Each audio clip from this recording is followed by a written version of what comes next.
Hello again, officers. Have you come?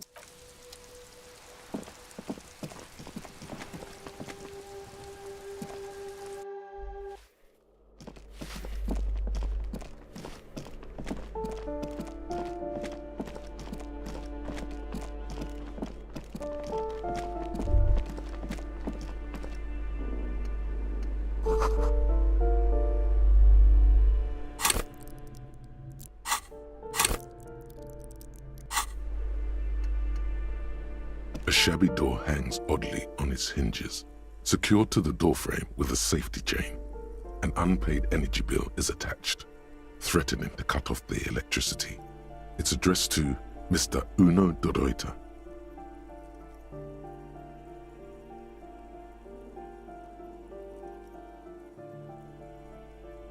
And the place comes with 3 months' worth of utility bills.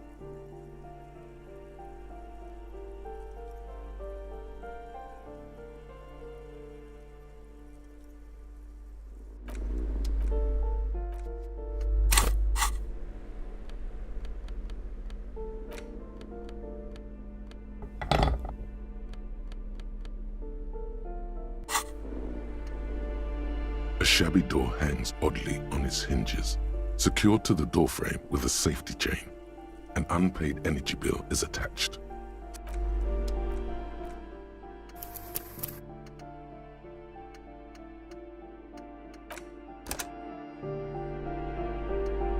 A shabby door hangs oddly on it. No response. The apartment numbers have fallen off the door, leaving the panel with a sticky 1 shaped shadow and a marker drawn 2.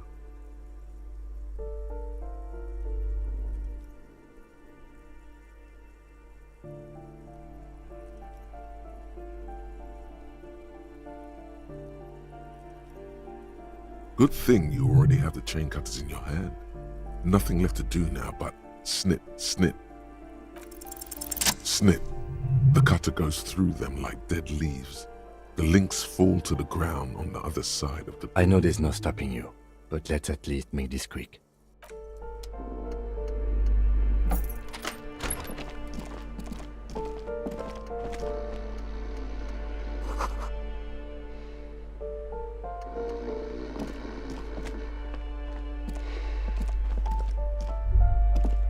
A bundle of clothes heaped on the bed. A stained parka. In the dark, it looks like a nest.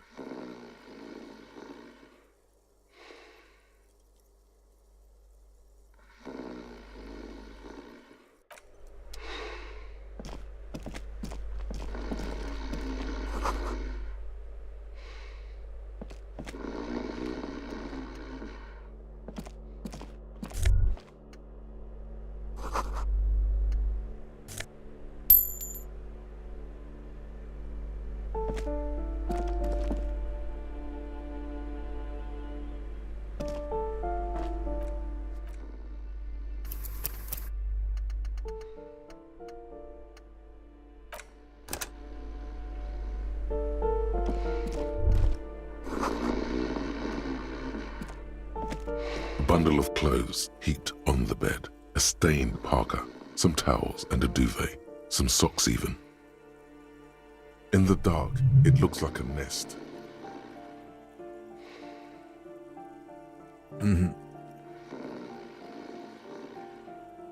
Something underneath there is breathing. It's not too late. No one's going to blame you for backing out. You don't have to do this. Just get out. Your hand touches a greasy duvet covered in cigarette burns and ketchup stains. You hear a growl. There is something alive underneath it. You see a 60-year-old, fat, red-headed man passed out from large amounts of alcohol and God knows what else. The smell of shit rises from his mouth. You don't have to take him down. He's already down.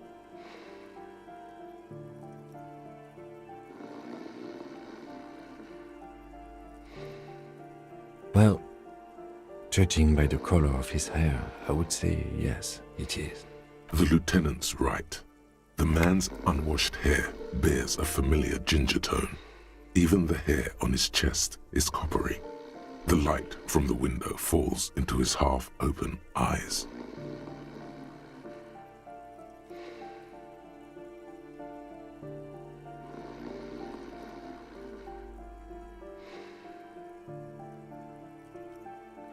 I think he's still quite bad. I mean, what he has come to. This man won't be feeding his family anytime soon. Not that he was, but at least he won't be beating his son. A pair of half-open bug eyes is staring back at you from the dark, empty, and frozen. It's clear that the person behind them is not awake.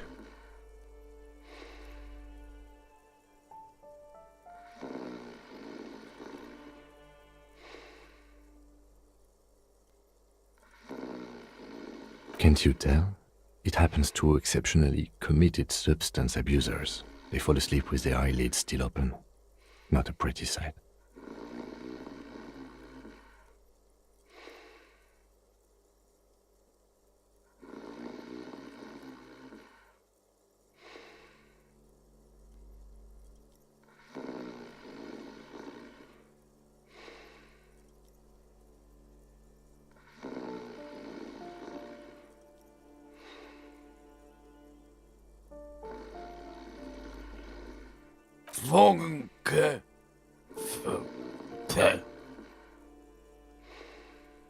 Look, he's trying to communicate.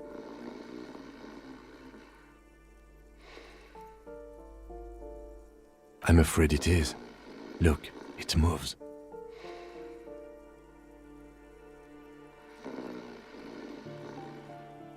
And look, the other foot is camouflaged by a striped sock bearing the name Maxtor on the sole. 3 toes are poking out of a hole. Maxtor is a gas company. He's wearing free socks from a gas company. They probably came with the bills. A groan rises from the man's throat, dry like a death rattle. He's trying to say something in his sleep. What is there to do? We could turn him on his side so he doesn't choke on his own vomit, but he's already on his side.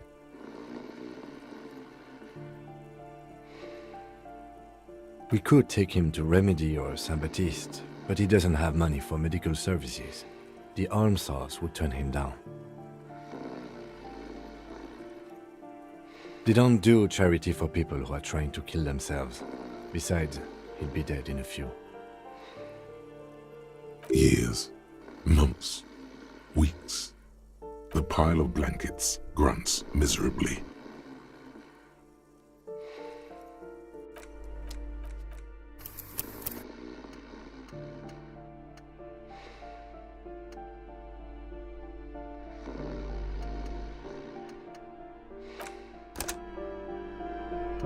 The aging alcoholic is still... The man groans once again, but his tongue keeps failing him.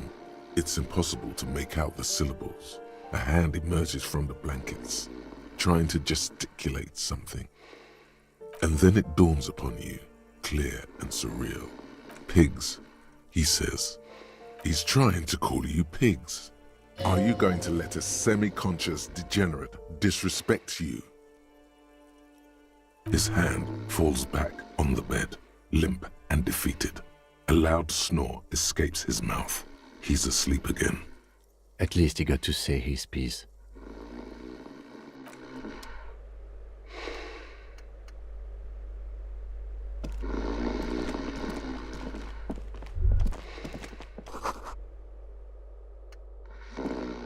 A phone book lies open on the table, covering a stack of utility bills.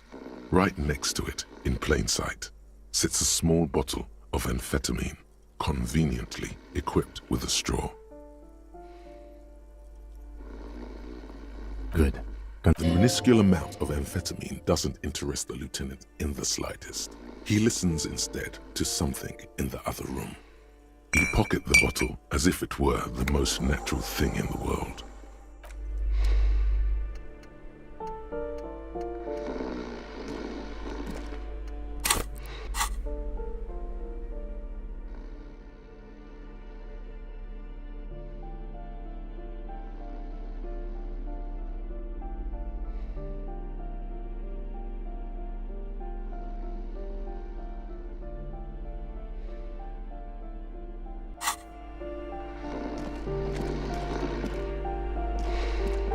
The aging alcoholic is still there, breathing.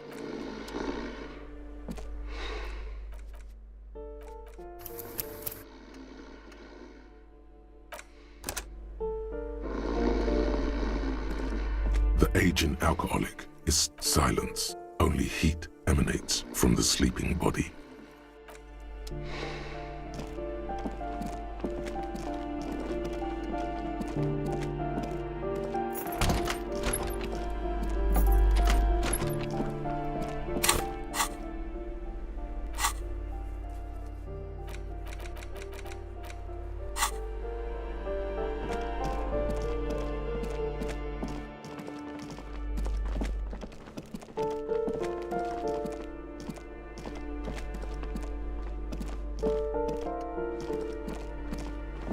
You hear someone walk.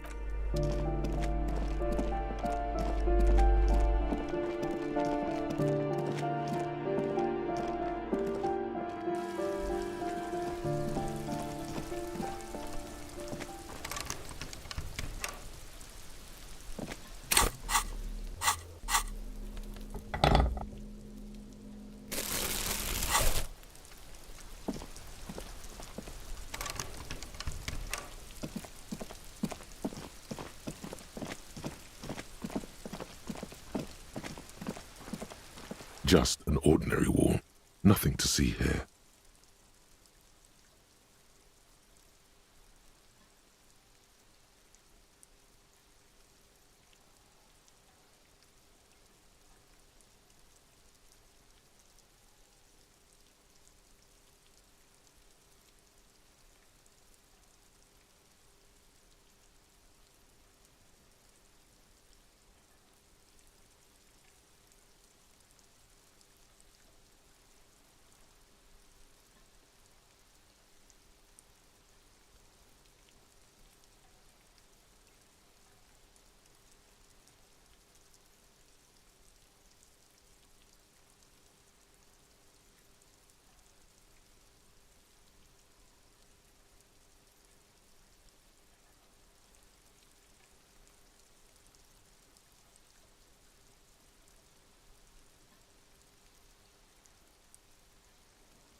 Just an ordinary wall.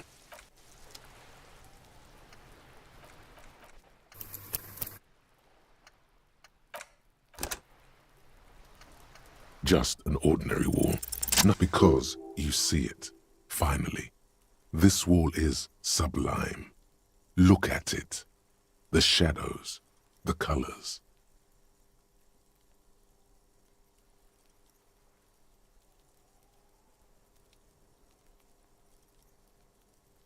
All the other walls on all the other houses must make a pilgrimage in adoration of this, the uncontested pinnacle of wallcraft, color peeled from the very face of God. O Wallfather.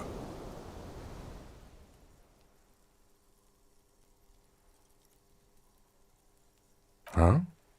He sounds tired of it all. You already have the heavy fuel oil to use as paint. It's red. And Cindy the Skull has a paintbrush. This is on.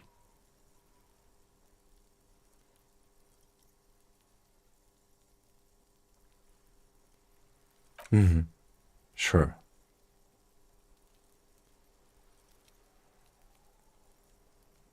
If you must.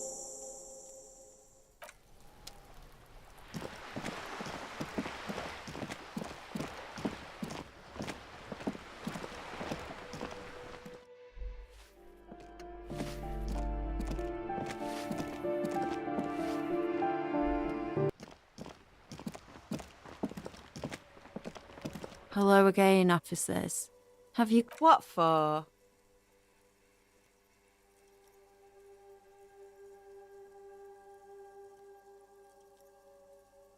Well, if it's for art. But what kind of art are we talking about?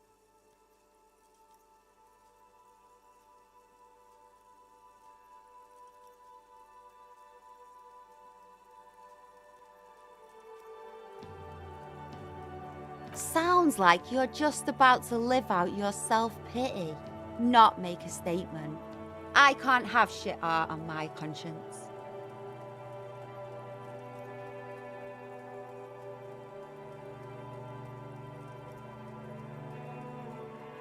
Yeah, not gonna hold my breath, Piggy. You look like you'd suck. Everything really.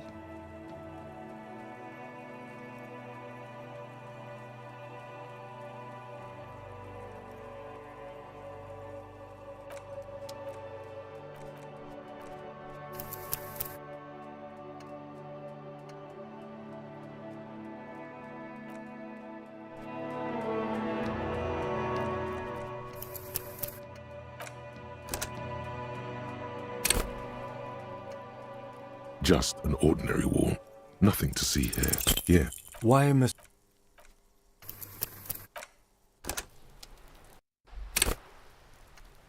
Just an ordinary wall. Not here.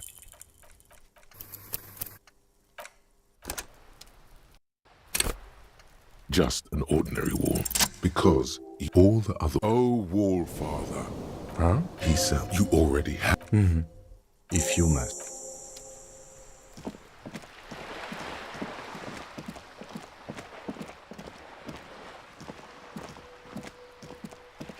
Hello again, officers.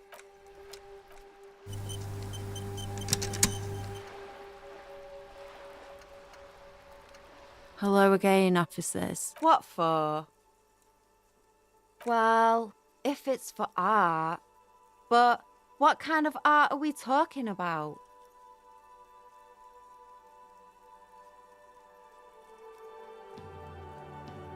Let me stop you right there, Piggy. You have no idea, do you? No idea. No brush? Fuck off. You're about to cry internally, aren't you, Piggy? Oh, pathetic. Just give up. Art isn't for you. As you turn, a bright light catches your eye, making you squint. From a distant sunset, a stage light, flash photography, nowhere in particular. It's just what superstar law officers do.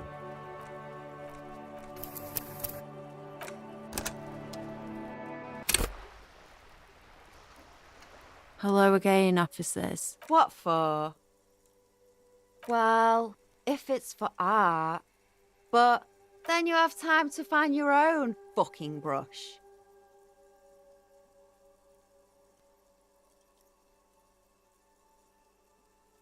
Yeah, not gonna hold my breath, Piggy. You look like you'd suck.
Hello again, officers.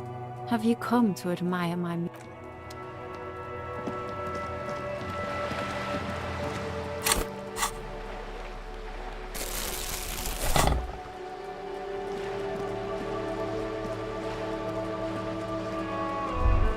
Whoa, what have we here? A bridge with loose nails and rot-infested wood that creaks in the wind.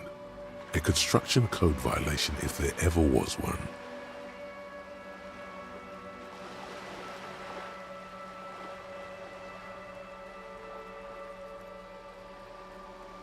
True, they never cleaned up the war damage. The rest of Revachol looks better, though. The bridge is fine enough. Locals use it all the time, after all. It's nothing to worry about. Shall we?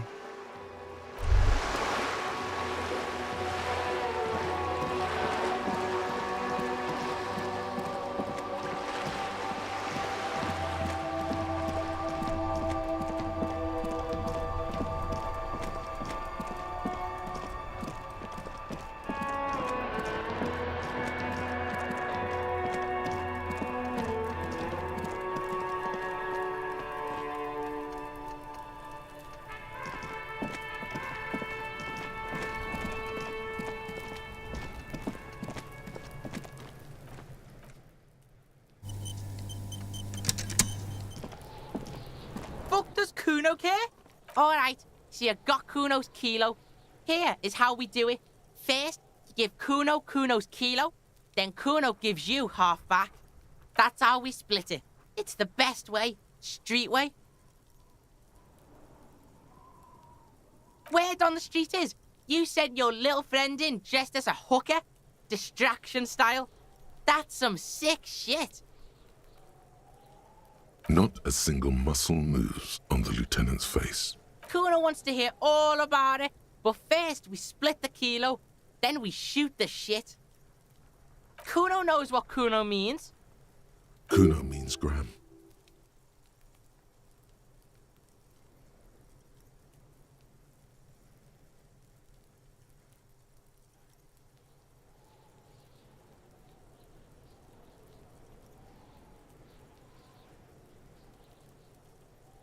All right. Kuno knew you tried that sneaky pig shit on him. Tell him, Kuno! Kuno's got brains. This shit doesn't surprise Kuno.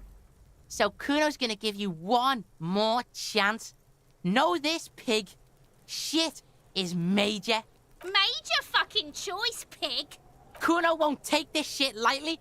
The pieces are moving, pig. This is fucking domino shit. It's hard to see how not giving a boy a bag of amphetamine would cause some catastrophic cascade response. Hard to see, but easy to feel. Somehow, this will change things. It's not hard to see at all. You hand out drugs to kids.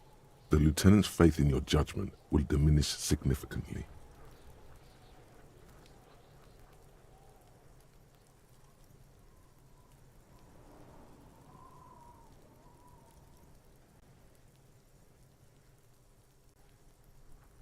None that you can see.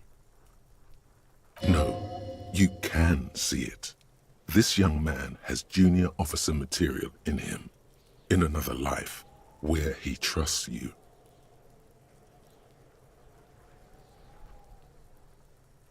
Tick, tick, tick, tick. Decision time. What's it gonna be? You gonna fuck the Kuno?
All right, now we're talking. Whoa, that's heavy. There you go. More than half in there. Kuno's fucking honorable like that. There is no movement on the lieutenant's face as he stares intently at the trash container. Now tell me, how the fuck are you still alive, pig?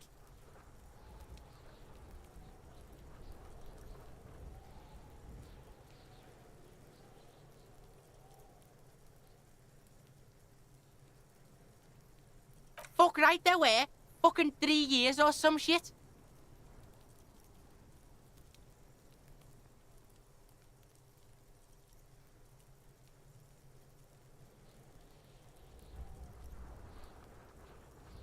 Yeah, that's right. Kuno's dad doesn't give a shit about that electricity and light shit. Just wants to pound on people and drink.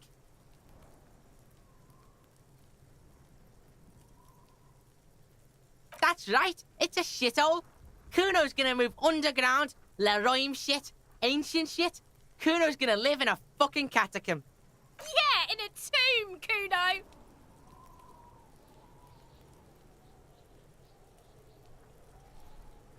Yeah, so fucking what?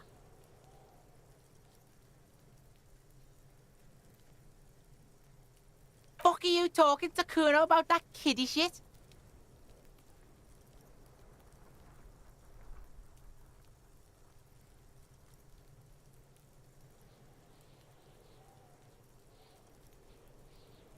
He's trying to fuck you again. Fuck out of here. Kuno knows it's fucking lame. That's why Kuno changed it. Kuno can change his name into anything. Gonna change my name into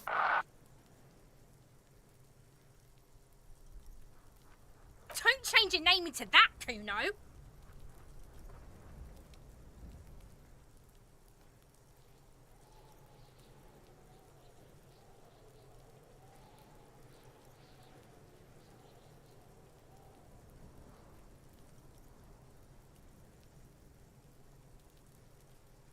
The fuck do you know about Kuno's life?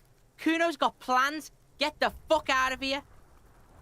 Yeah, we got plans. Yeah, you do some sambo shit, sneak in. Is the hooker thing real? Sambo is an acronym for Samoan boxing, graceful martial arts stuff. Sambo style implies stealth, cleverness, and cool. Just letting you know.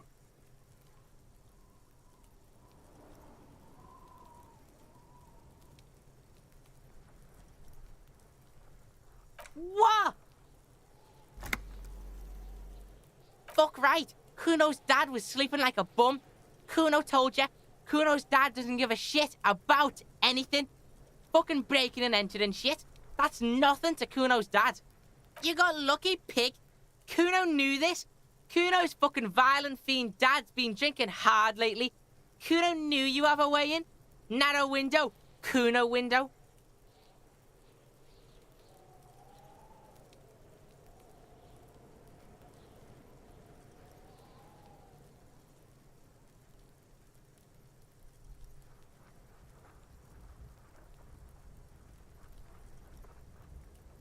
Yeah, Kuno's dad is fucking nothing. Fucking coma shit, stroke shit. Kuno's dad is so fucking violent. He's had a stroke many times. Kuno's gonna have one too. Gonna be just like Kuno's dad. Speed shit, crime shit, fucking on the bed. Kuno's gonna go out like Kuno's dad. Revachol West style. Stop saying all this sad shit, Kuno. There's a touch of grief in there. Fuck are you talking, sad? Kuno's got hard shit, death shit, nothing shit. Get your fucking nun ass out of here before Kuno fucks it dead. You think 'cause you brought Kuno 1 gram of speed, you're friends now? Kuno ain't turning into shit. Kuno is that shit. Kuno won! Oh, you won, Kuno! He did not win. There is a crack in there now, and it's spreading across the face of his certainty. Yeah, pig, this shit is done. Now get the fuck out of Kuno's face. Kuno needs to drop the bomb. Kuno doesn't fucking care.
old monument stands in the middle.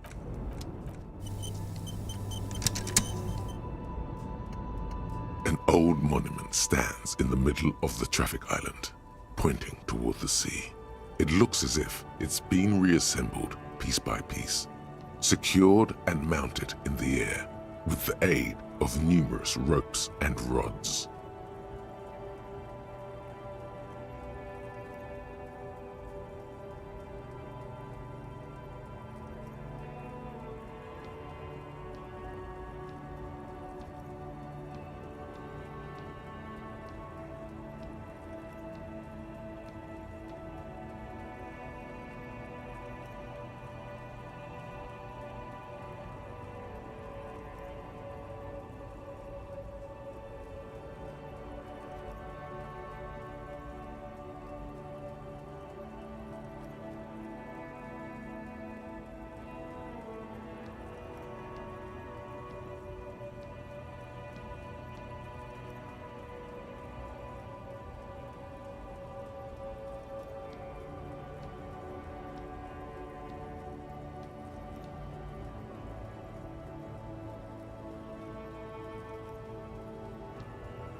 Even by the standards of the Philippian kings, old sumptuous Philip was known for his profligacy. Well, he blew through the whole national treasury, starting the decline of one of the penultimate century's greatest superpowers, the suzerain of Revachol.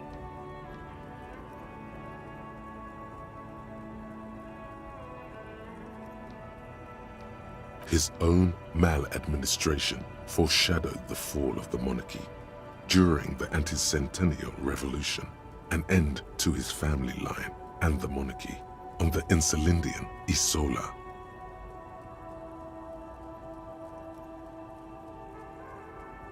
Stories have it that he had his bedroom converted into a treasure chamber where he stored unfathomable wealth, Krugerrands, bars of gold, ornate weaponry, armor, and various chalices.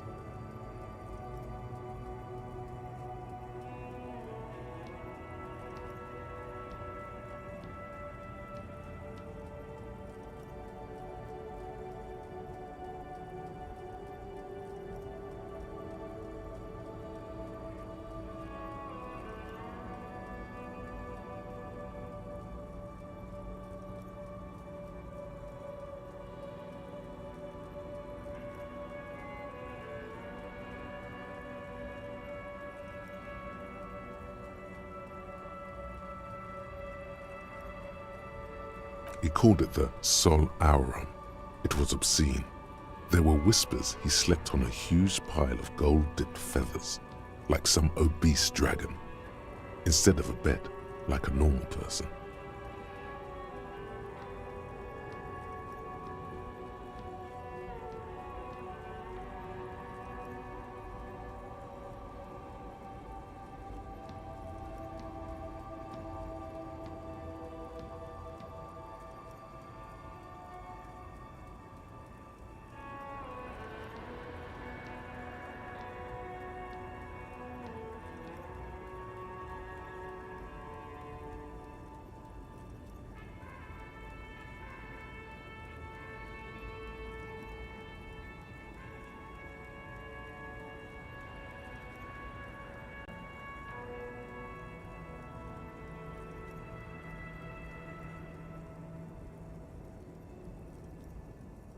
But wait, you haven't even heard about his fabled cocaine addiction. You see, old Philippe wasn't just good at squandering the national treasury on gold and ceremonial weaponry, he was also a prodigious snorter of nose candy.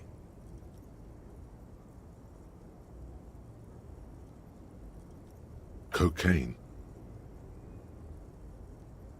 His Majesty's courtiers said it helped him connect with the higher realms. That's what the revolutionaries said 150 years later. right before they emptied out the royal mausoleum and dumped His Majesty's mortal remains in the Insulindian Bay.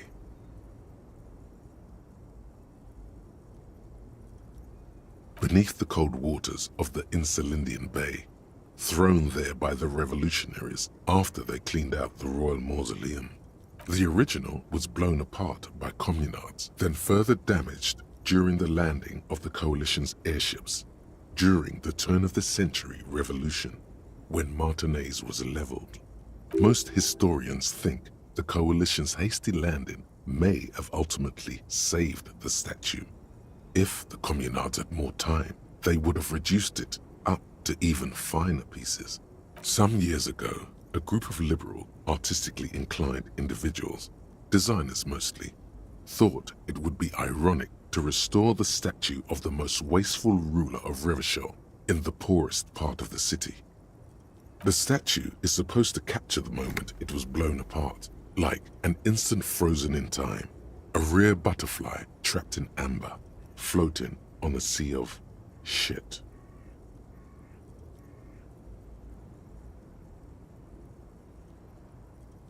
People in Martinez tend to disagree, as do many prominent art critics and thought leaders with more nuanced social awareness than the young ironists. Those critics might have it wrong though. There's more to it than just ironism, but you can't say what precisely. Perhaps this art mystery will be solved at a later time. Philip III, the squanderer, however, with his bronze face up in the air, doesn't seem concerned about what the hoi polloi think of him, in not that he ever did in life either.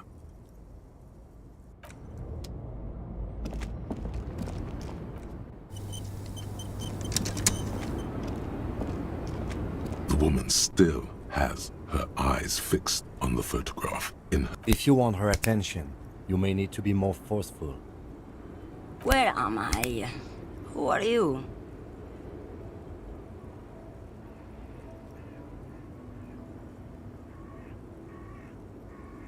The smile on her face has disappeared, replaced by the weary aspect of a cornered beast.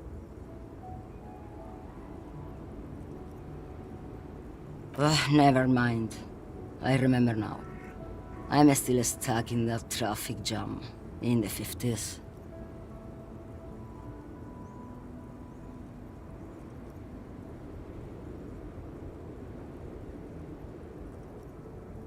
Back in Mefka, during the time of the revolution, the sidewalks and cafes are filled with young people. I was on my way to see a new Boyadero picture starring Gabriel Buenguerro. Until you came along, that is. This is Gabriel Buenguerro. A strikingly handsome man looks straight at you, his head crowned with a wide brim hat.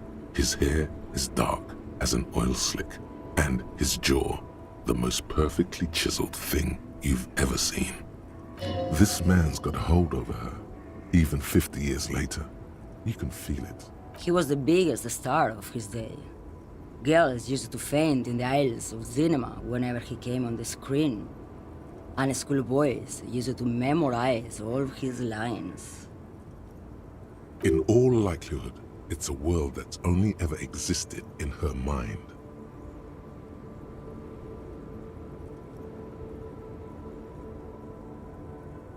Someone was.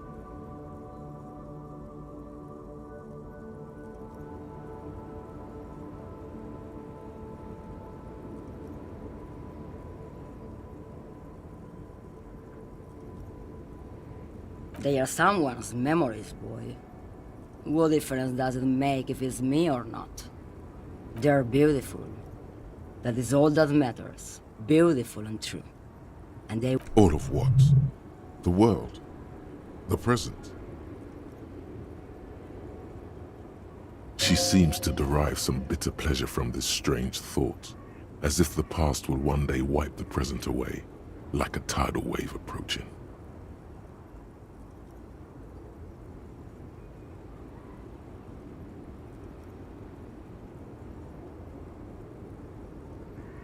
I wasn't dreaming. I was there, Lawman. It was early spring, and the man behind the Black Sun had just come out.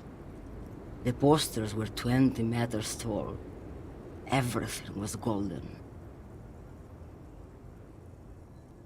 While you, people, were tearing each other apart over your petty little revolution, in Methk, it was a golden age. The Republic of Mesk is a massive confederation on the Isola of Muindi, the world's largest state by territory. It's a petrostate, a constitutional monarchy, and, as of recently, an outcast due to its tilt to the far right.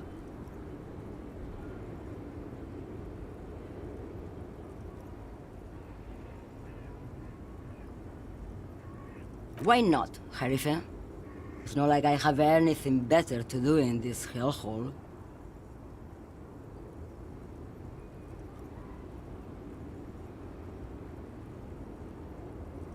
There's something off about this woman. Tell her to show you the soles of her boots. Maybe she was at the hanging somehow.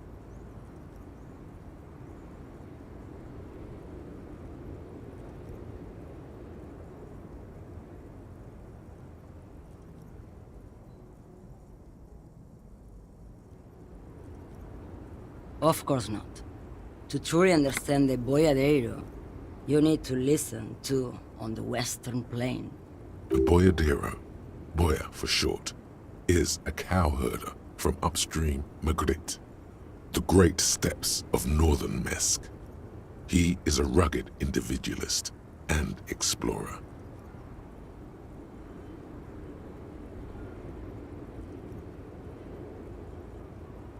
It's an old ballad about a young girl who falls in love with a daring Boyadero. He promises to marry her as soon as he returns from the Western Plain.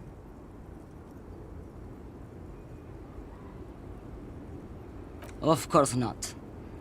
The Boyadero returns from the Western Plain a changed man. One night, as he and his beloved are out walking along the river Maigret, she pleads with him to give up his riding and settle down. In the background, you can hear the orchestra swell as the screen fills with the maiden's imploring eyes. So the Boyadero strangles his beloved and throws her body in the Magritte. Then he rides off, because the Western Plain is calling to him. You have to understand. A true Boyadero needs a whole horizon to himself. He can't be tied down by man or woman. His beloved was selfish. She didn't know what it meant to love a Boyadero. What if to truly love a Boyadero is to float lifeless downstream?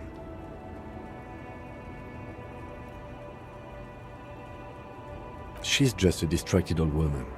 We should maybe let her get back to her things. So he doesn't think she's a smuggler. You hear that, Lawman? I don't think your partner likes you spending too much time with me.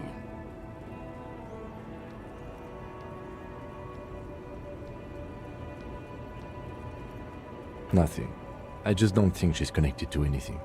He doesn't want your frail mind caught up in something here. Something unconnected to the case, but connected to this woman tuning out like that.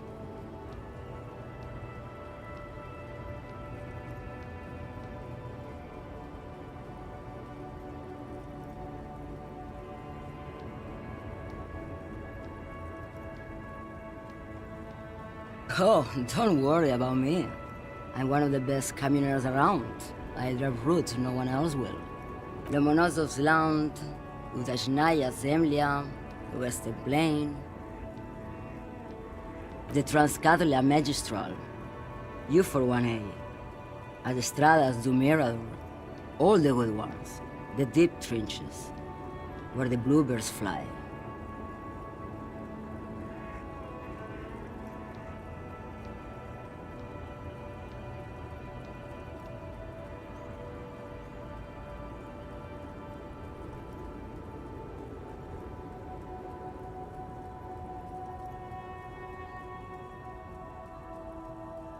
Irmao. I already am dust.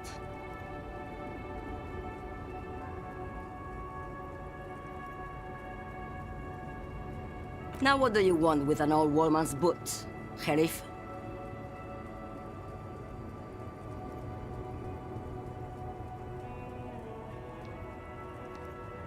Please? I think you should let me get back to Gabriel Buenguerro. You are not Gabriel. Gabriel doesn't say please. She's wearing sturdy worker's boots made of black leather. Buckles run across. The sole is also made of leather. Just before Gabriel, it was the coronation of Franco Negro. Now, there was a real man.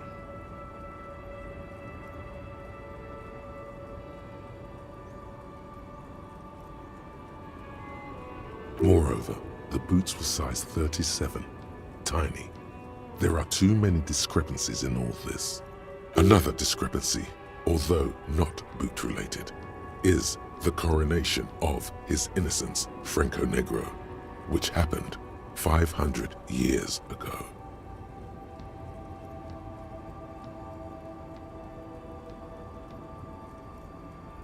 It was. And then it was no more. And I was no longer holding my father's hand. He was no longer descending the stairs in Ryle. The crowd had gone silent. Perhaps it was another Sheriff who came and woke me up, looking at my boots, asking questions. Or perhaps it was one of the others in this carnival. I don't remember. As she says carnival, she gestures to the empty square with the statue and the machines. I could have told you that from just looking at them. The size is 37. The feet of a little girl, they fit well on the pedals. Diamonds? Of course not. But wouldn't it be marvelous if I was? Whatever stupid things they put in the lorry, I imagine. I quit concerning myself with that a long time ago. Besides, I don't drive the lorry for the cargo, if you know what I mean.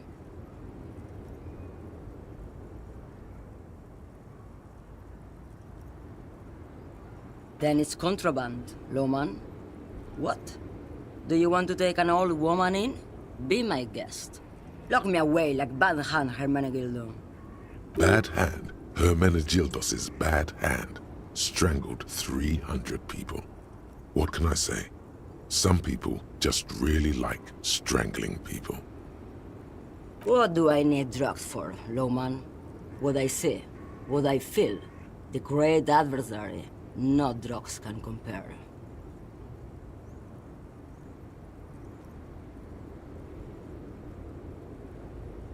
Yes, there is a protagonista and an adversario.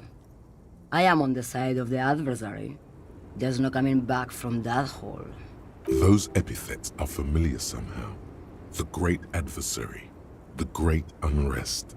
I don't like the sound of any of that. Sounds like a horrible drug. The worst one of them all.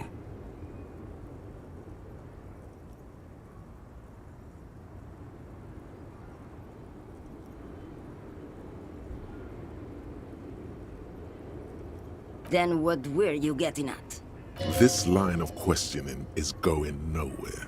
Try harder. Maybe if she thought you're corrupt.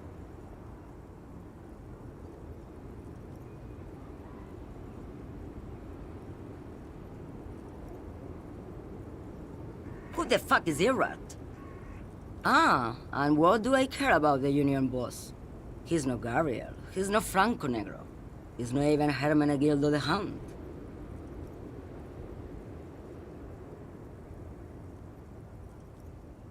Maybe. Probably not. Makes no difference to me either way.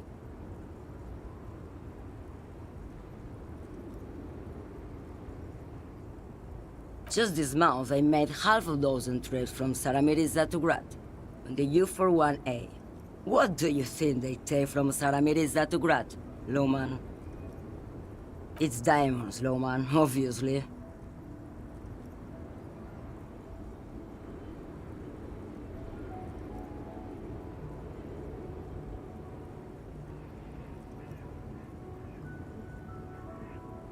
Easy.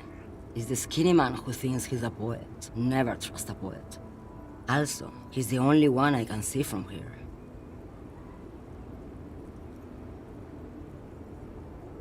That's correct. There is no visibility of any of the others.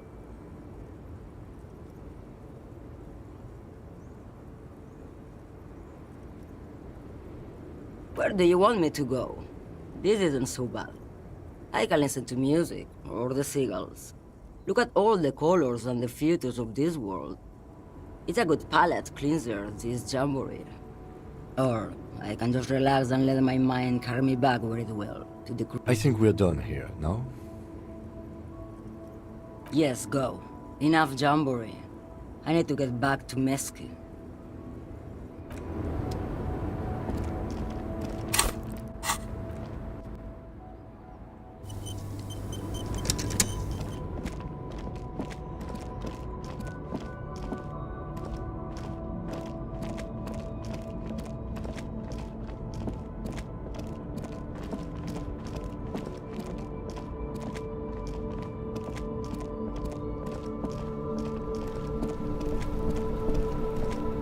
Now it's turning into a kind of a snow limbo, man.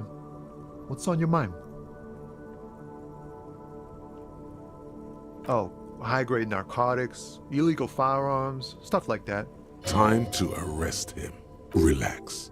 He's merely joking.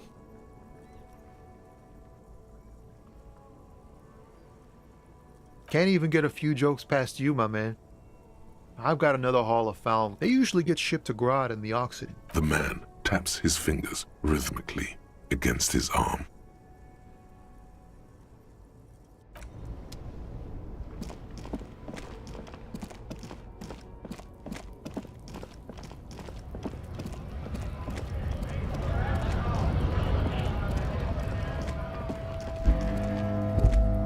Looking for something, Hunt? Come to tell me to fuck off again? You could push him by asking him to show you the soles of his boots. He definitely looks like someone capable of a lynching.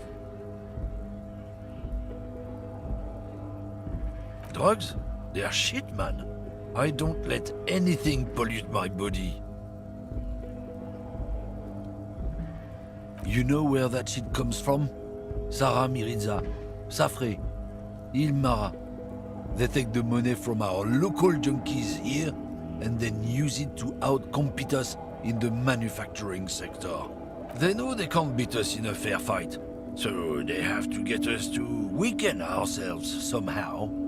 It's racial sabotage, racial economic sabotage.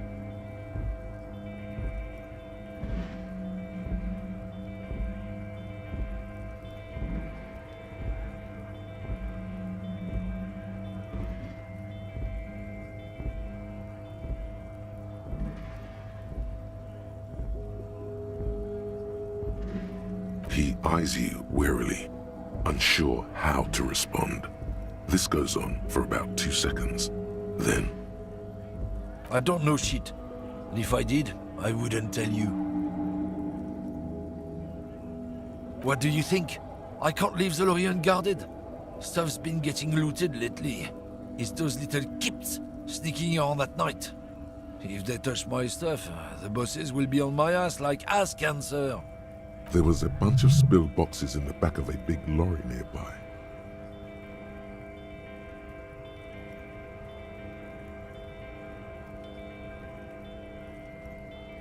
Yeah, I knew that guy.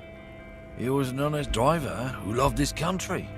We were having a good debate about genetics at the Wheeling in Rags when some Kip boys smashed his luck and took damn near everything. Lost his fucking job over it. Since he left, I haven't had anyone to talk to.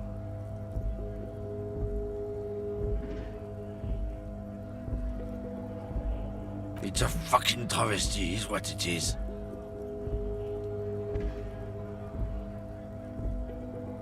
been admiring the stompers, right? Sure, I can demonstrate them.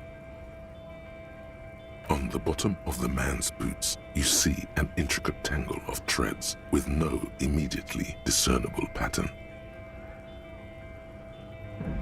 It's Revachol.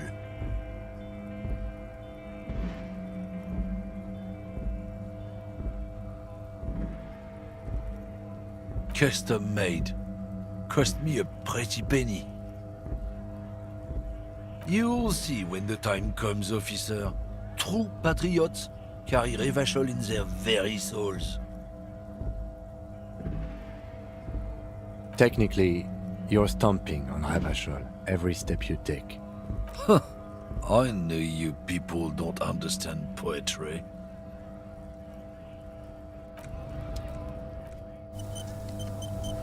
Looking for something, isn't it obvious?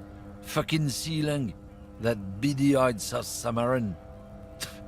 His little side business is a scam. I wouldn't be surprised if he was peddling drugs as well. That's the one. His tribe are natural liars.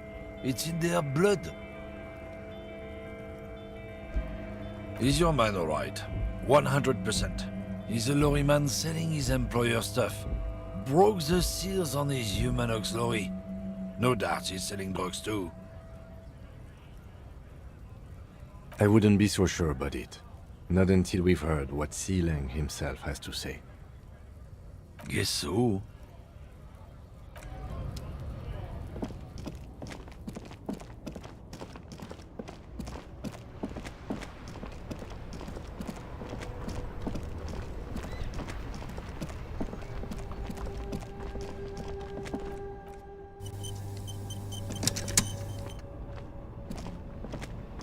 The speakers below are banged up. Everything's still cool here, officer.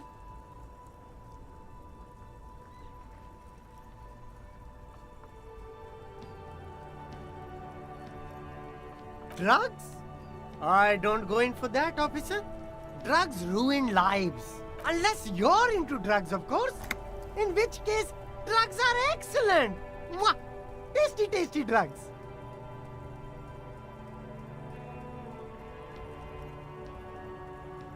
That's so cool! You investigating the local drug trade like some cool narc? But I am not a lorry driver. I am just a street vendor. I don't know anything about that. Who said that? It's the fat racist, right? I bet it's him. He has an agenda against me because I'm an immigrant who works harder than he does. So you admit you're a lorry driver? No, I just said I work harder and he's an asshole. Realizing he can't get out of it. Smart man. Okay, maybe I'm a lorry driver too. A little. But that's not the most important thing about me. That's my day job. This is my dream. Exactly. It's such a small part of my life. It's in the rear view mirror now. I'm climbing out of that hole with ingenuity. Nothing. I told you. I'm not a dumb guy. I don't get involved with that crowd. And what crowd is that? Crowd. You know, the drug crowd. No, he wasn't talking about an abstract crowd. It was that crowd. He doesn't want to talk about them. He's afraid.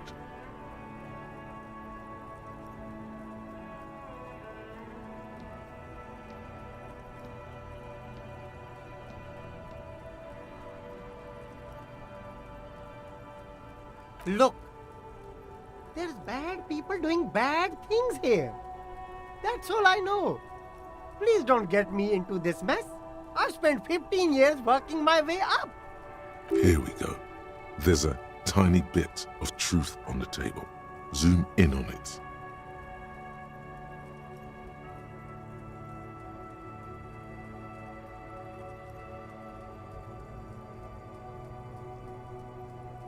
It's a she, okay?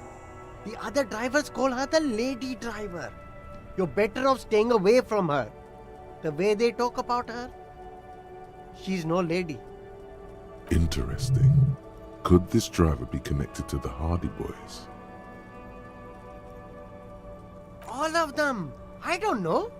I told you all I know. Are we cool now? I really want us to be cool now.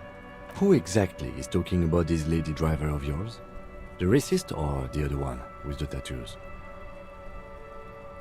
All of them. Even the ones who've left. I don't hang out with them.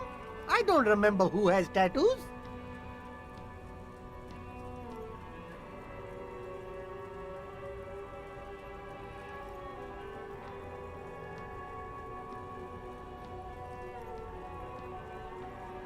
I don't know. Maybe. If she is, I haven't gone near her. I don't get involved. I told you. It could be. She was strange. He's not ruling her out.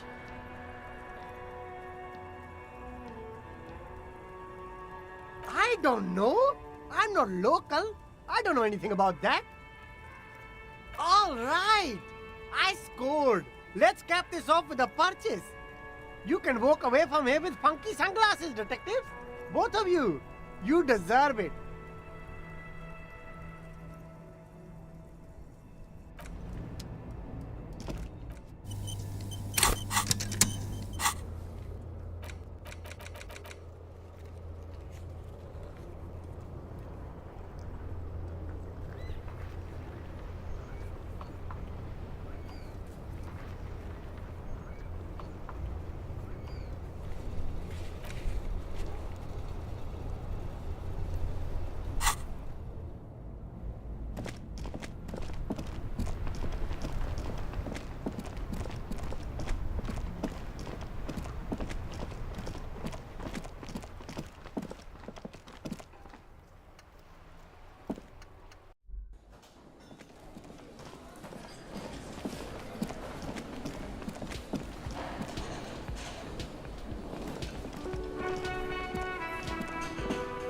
The stage is all... You feel a little dizzy.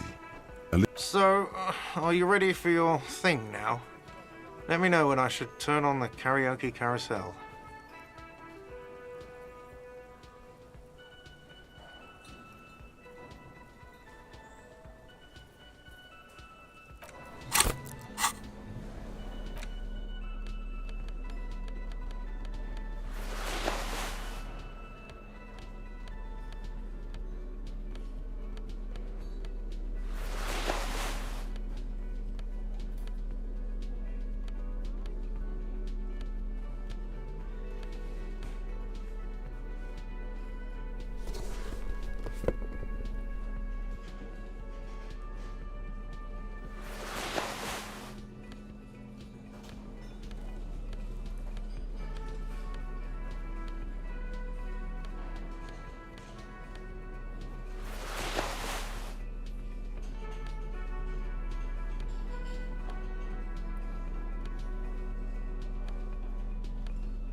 You finally made it, haven't you?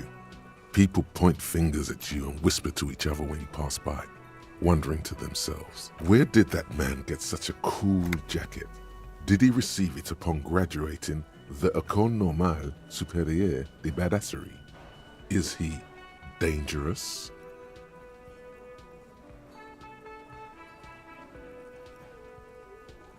You are very dangerous, my friend.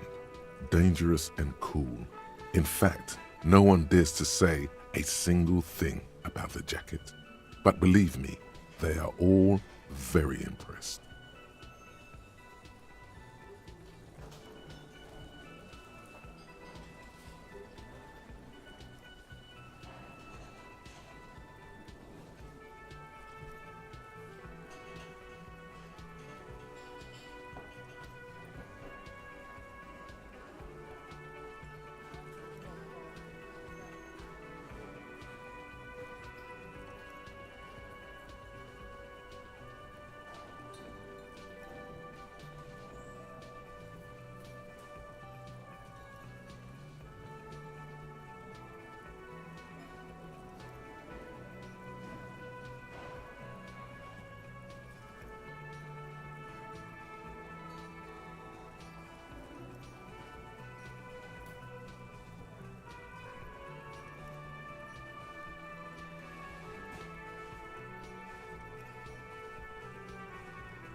The stage, you feel a little dizzy. So, are you ready for your thing now?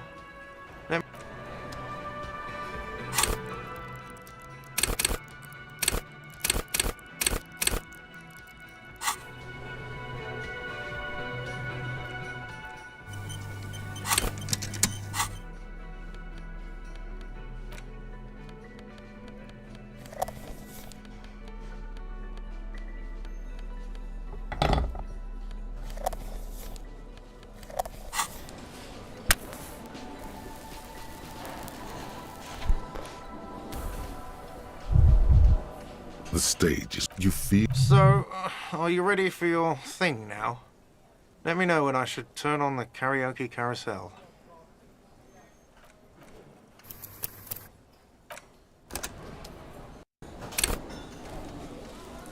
The stage, you feel... So, are you ready for your thing now? The air is...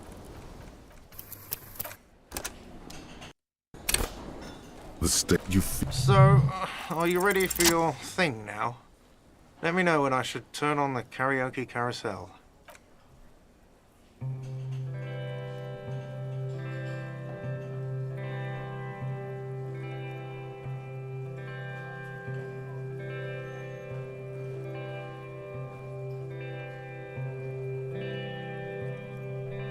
I would often go there, to the tiny church there, the smallest church in Saint-Saëns, though it once was larger. How the real may rest there, down through the mist there, toward the Seven Sisters, toward those pale cliffs there. I would often stay there, in that tiny yard there. I have been so glad here, looking forward to the past here. But now, you are all alone. None of this matters. No, none of this matters at all.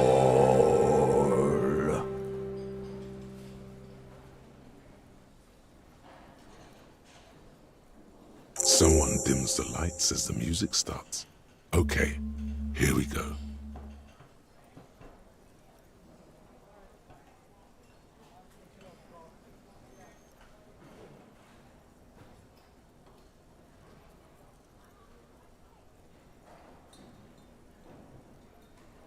A lazy applause fills the room.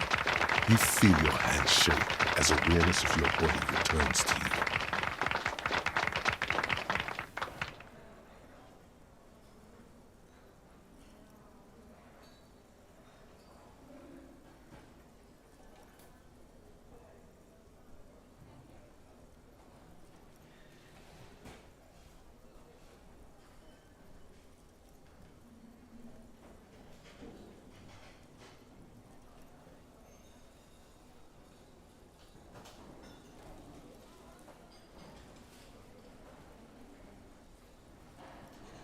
The microphone amplifies your voice in an uncomfortable manner.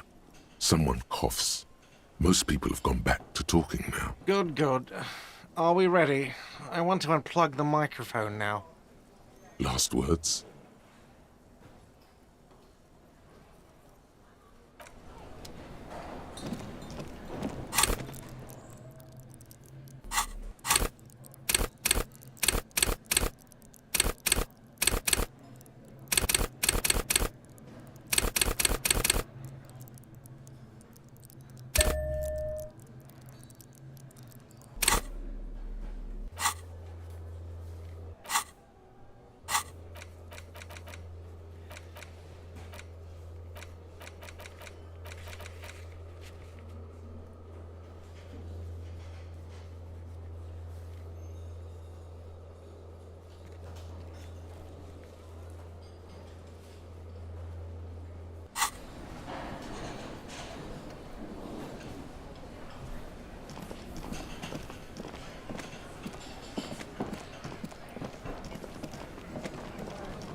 You see a heavy steel door.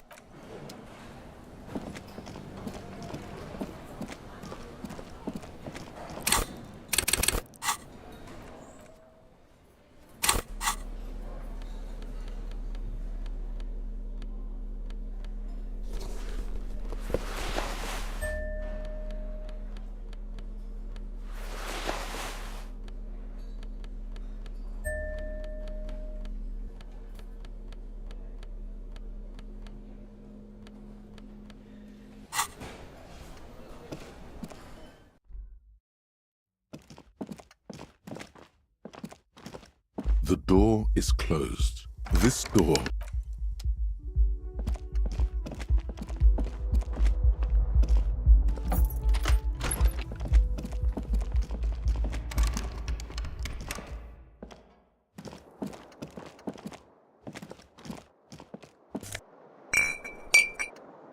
The bed is still cold from the.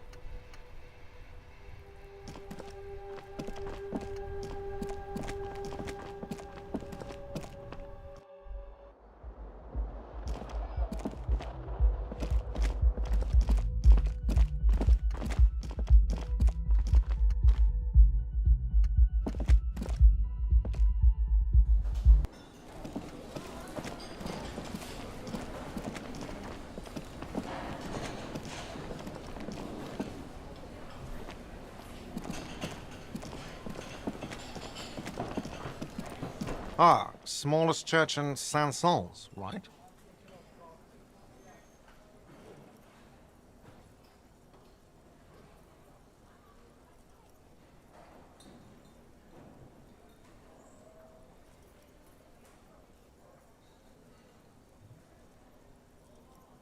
It was all right. Subdued. I might start letting people up there again. Now, what can I do for you?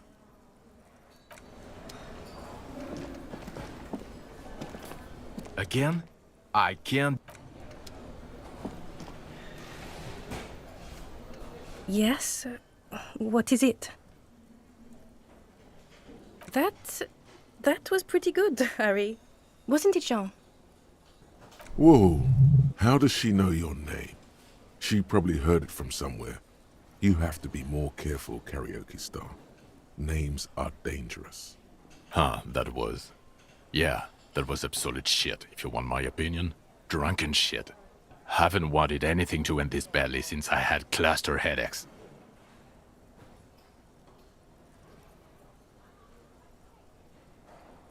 Horrible. Truly horrible. I beg of you, don't ever subject anyone to this torture again. I mean, seriously, you need to... Jean, it's not right. Don't make it worse, and I really liked it.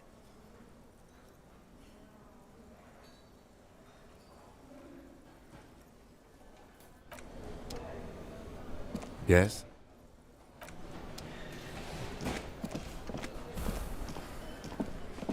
Hi again, gendarme. Bye-bye, gendarme.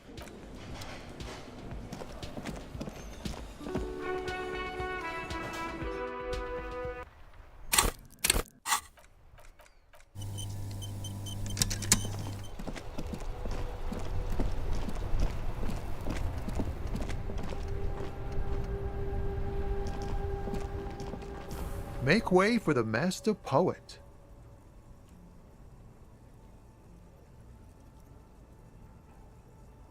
I don't want to talk about that.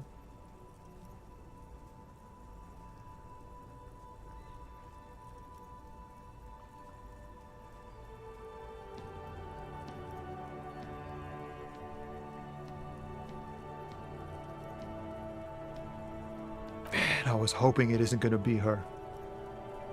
All I can say is, she isn't around here anymore. She isn't some evil drug trafficker. And I don't know where she is.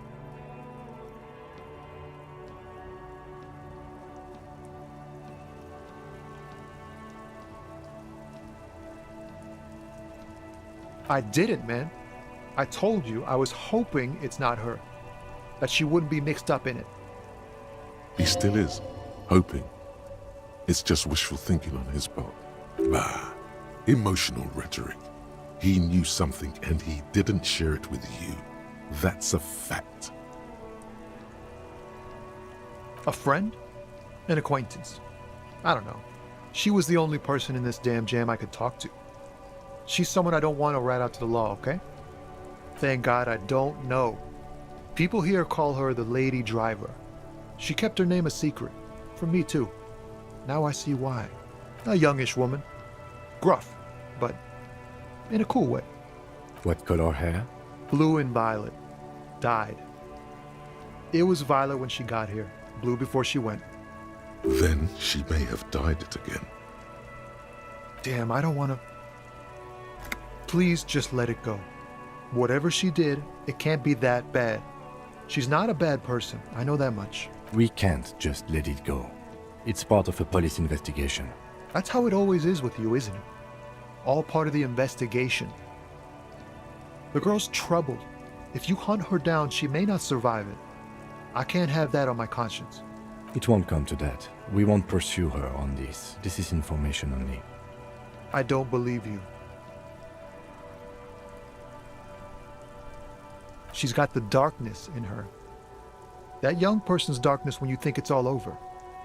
And you're looking for a way out. She shared this with you? Yes. Which is why I don't want to snitch on her.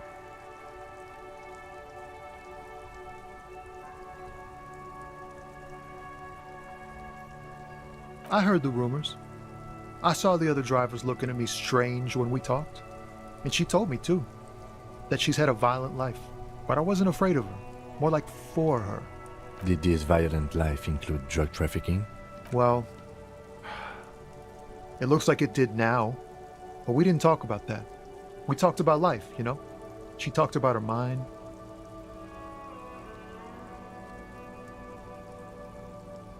The way it worked, the trouble it was giving her.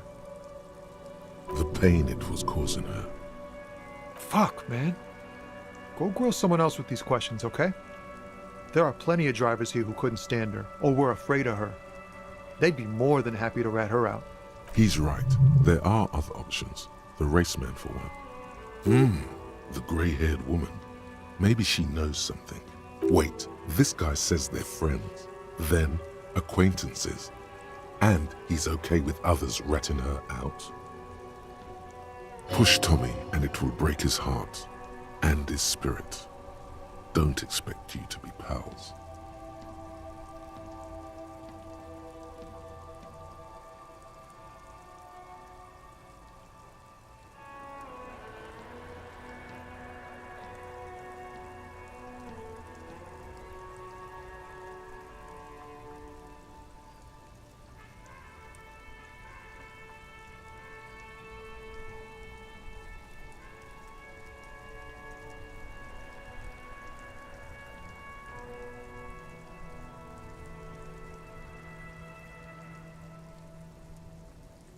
Fine. I don't want to be a butcher. And I don't want to be a knight either. I just want to be a person who can sleep at night. A little fame wouldn't hurt too. You're not going to put a bullet in your head if you blow it, are you? Because she's on the edge, man. I wouldn't be so sure, Tommy. Imagine it. An explosion of stars. Goodbye world of men, money, and machines. Thank you, friend.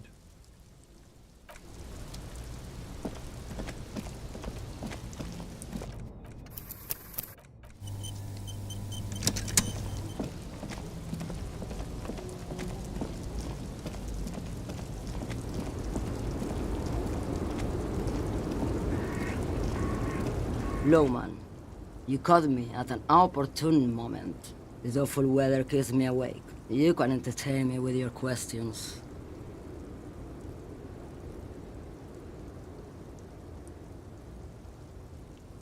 Did you just call me a lady, Herife? She clearly doesn't think she's a lady. Don't repeat it.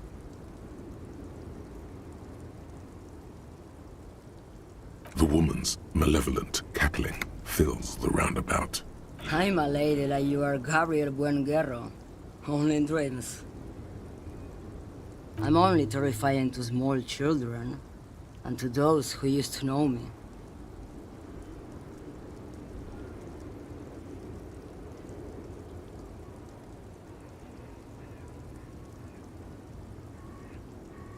Because they can no longer recognize the person I once was. How should I know? Do I look like I spend a lot of time with the other communers sniffing around, when I have my movies to go to? Oh, Sim.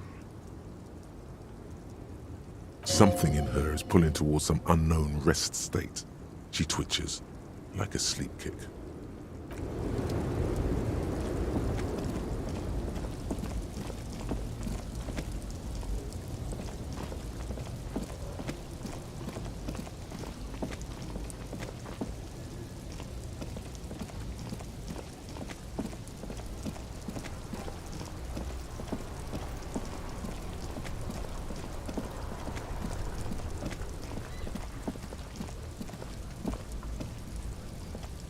Everything's still cool here, officer.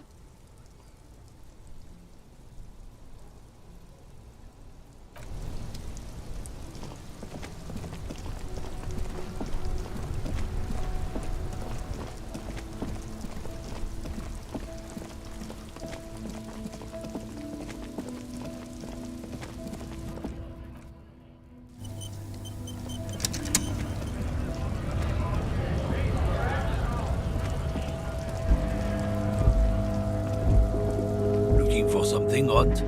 Come to tell me to fuck off again? I don't know what you're talking about. He did something. He stole his employer's goods and another lorryman's job. You should be thankful for the tip. He's been expecting this. He's really puffed himself up. Listen up, fuckwits. You don't scare me. You cops don't run Revachol West. You don't run Martinez. You don't run anything.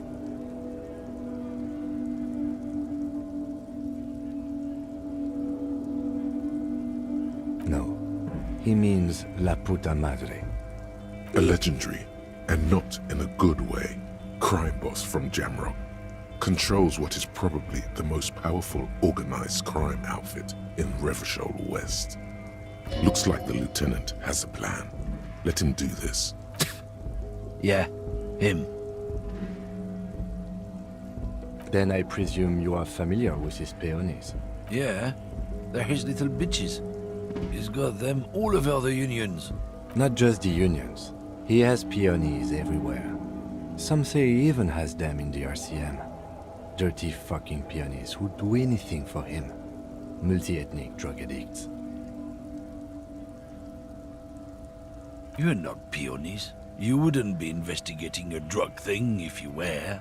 No, of course not. We are not peonies. But if we were, and one of Madre's drivers were to be stealing from him, then it's a good peony's job to find out who that is. It's not a hard job. It won't take a long time. It won't make Padre Madre angry. But a stupid fucking racist is standing in the way, protecting this fucking thief. I'm not scared of you or the mob. I'm under the protection of the Lorryman and Carters Guild. You've seen that corpse in the ceramic armor there. Did his shitty little guild protect him? Nah, you wouldn't just leave him out there if you...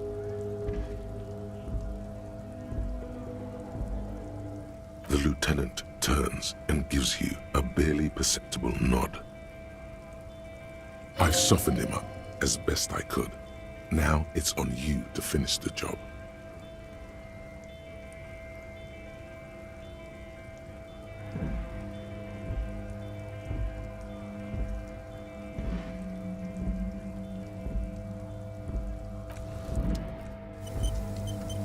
Looking for something odd? The main...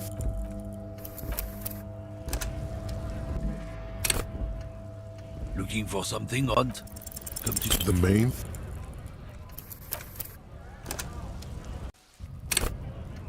Looking for something, Hunt? Oh, yeah.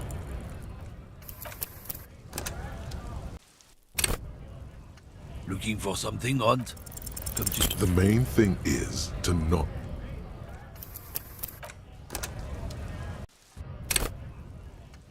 Looking for something, Hunt?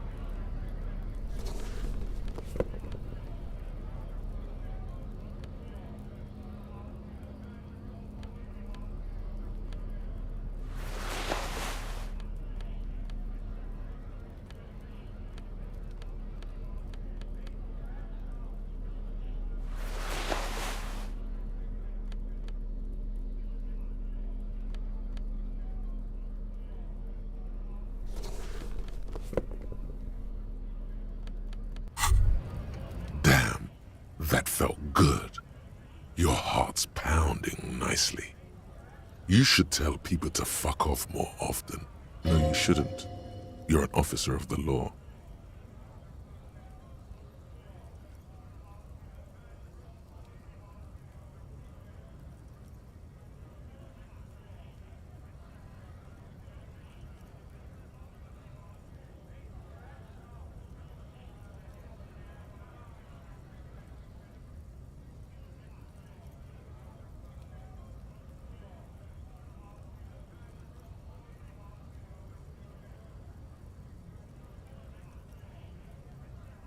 That's the spirit. Never forget. The whole world's a wooden house, and you're a goddamn flamethrower. Looking for something, Hunt? Come to tell me to fuck off with... Men like this only respect two things: strength and fear. Fuck you, I told you. There. His voice grows smaller as yours.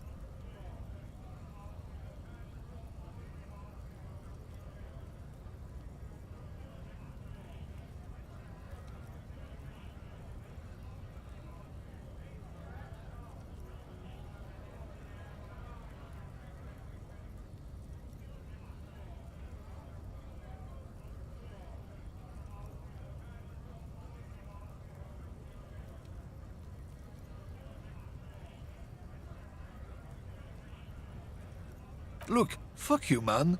It's some lorry down there. Green, banged up thing. I don't fucking know who she is. When did she go away? I don't know. I don't even know her name. She just rolls with the fleet and acts like a big shot. Some dyke, probably. I haven't even seen her for days. Now it's not a big deal for him anymore. This is how he saves face. Past the monument. Down there. The Green Temple. Now, leave me the fuck alone, okay? A small temple by the monument. Green. Let's get into that lorry. Looks like you got his adrenaline.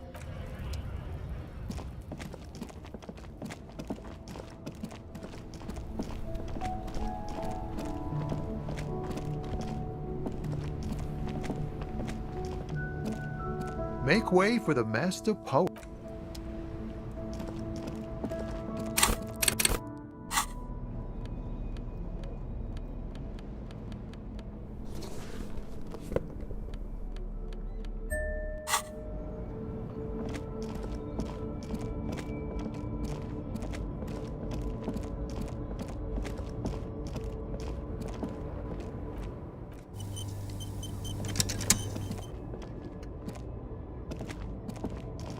This screen found, A to Z, contemporaire, is parked in the shadow of the ruins looming overhead.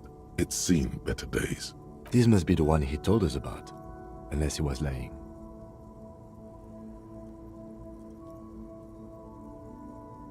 The glass on the side windows is tinted and covered with dust.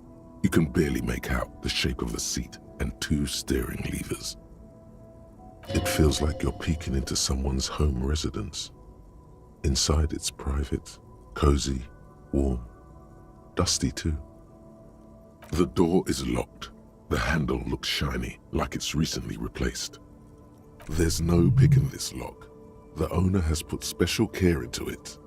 It's a recessed design. Use the pry bar to smash the window. Open it from the inside. This has been hard enough.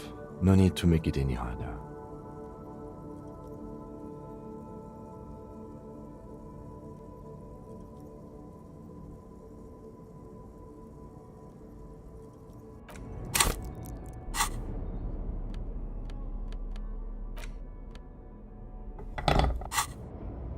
This screen found A to Z, contemporain.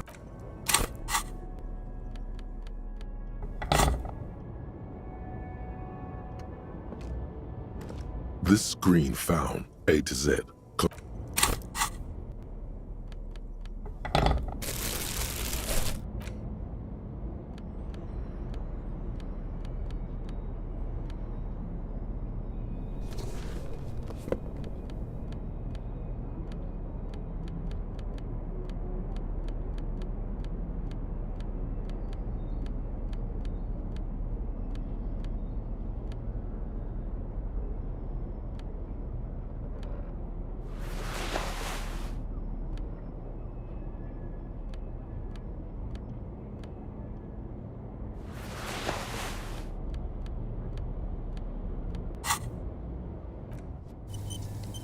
This screen found A to Z, contemporain.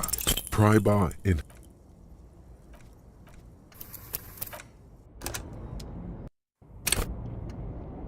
This screen found A to Z. Call down the hammer of truth and justice.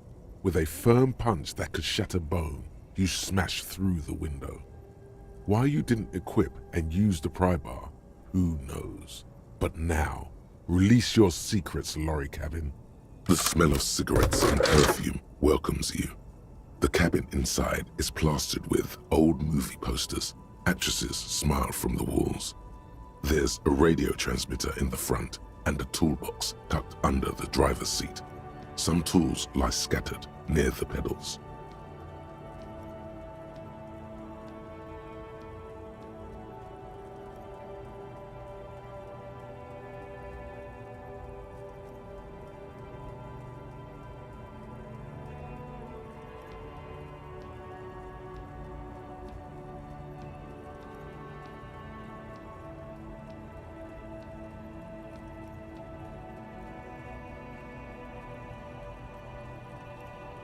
There's something odd about the passenger seat.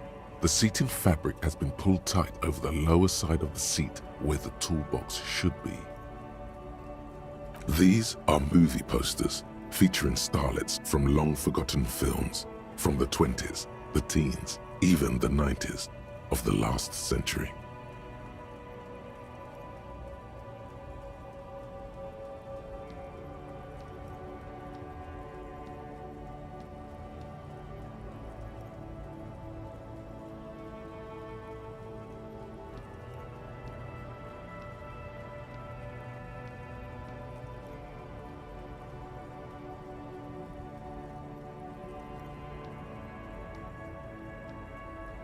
One of them particularly catches your eye, a centerfold of an ingenue attached right above the back seat.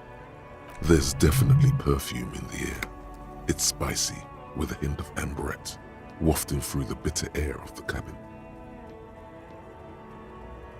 The remnants of a sweet juniper-scented perfume, probably Grenade No. 5. The actress is draped in a sheathed dress, one of her shoulders bared. The faded remains of an autograph run across the poster. She's looking past the camera. A feeling of tenderness washes over you. A longing even, perhaps. And gentle tragedy. This is Tijon, a starlet from the dawn of cinematography, less known for her talent than her tragic, untimely death. She wasted away in a drug den called The Door to the River. Not far from here, on Boogie Street, a mixture of cocaine and morphine. She was afraid of the world, and the camera, too. The actresses and the rear actor all smile you a warm goodbye. A radio transmitter is attached to the dashboard, and a toolbox sits under the driver's seat. You wedge yourself under the steering wheel to get a better look. Seems like the few tools lying around here, a hammer, a pair of pliers, a rusty wrench, have been casually thrown there by the disorganized driver. But one odd detail does catch your eye. A piece of sandpaper has been glued to the throttle.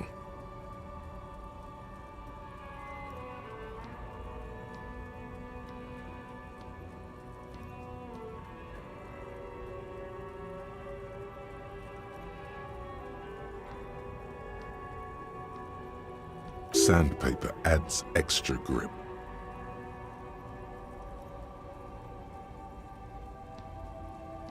Sandpaper? A novel technique? Yes? Do the honors, he thinks. Connect it yourself. Which means that the missing lady driver was present at the lynching.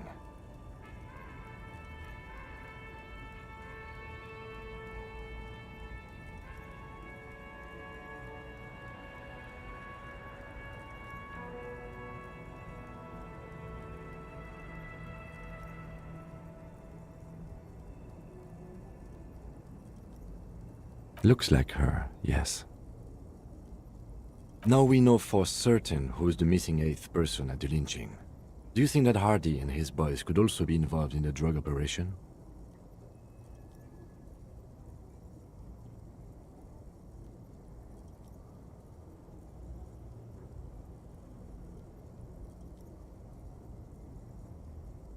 You're right, but we should still go and see what Titus has got to say on the matter. Are we finished with the lorry? The movie stars are still smiling from the walls. The radio transmitter sits on the center console, and a faint smell of perfume is in the air. A metallic drawer slides out from the seat. It's empty, except for a folded newspaper. It's an issue of Périphérique from last Wednesday. A piece of paper falls out from its pages.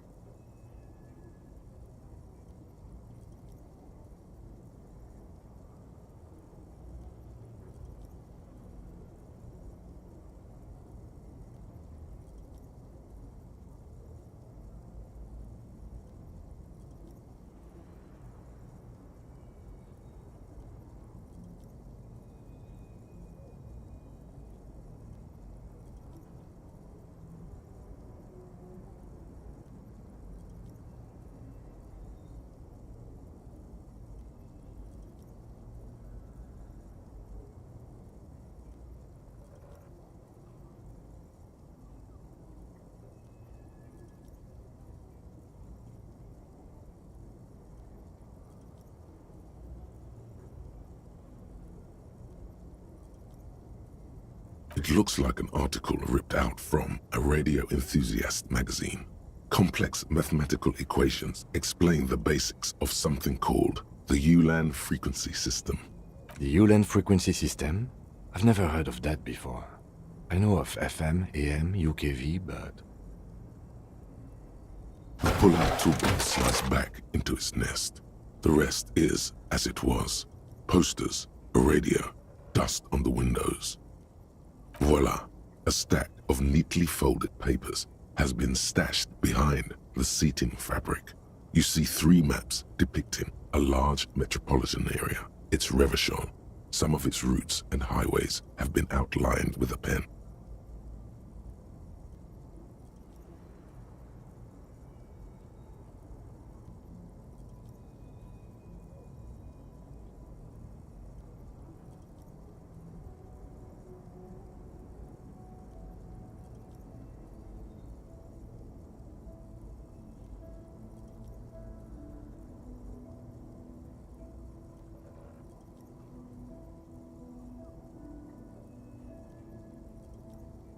Bonne prise.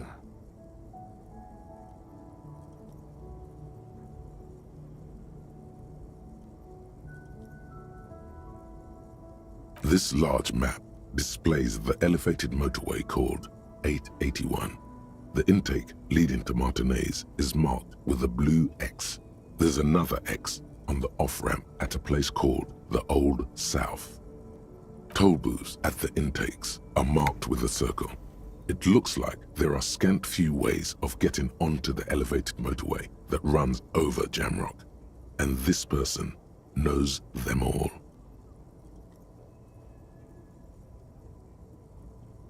There, hundreds of thousands of motor carriages roar on the 881, high above the mass of brown and red roofs that is Jamrock.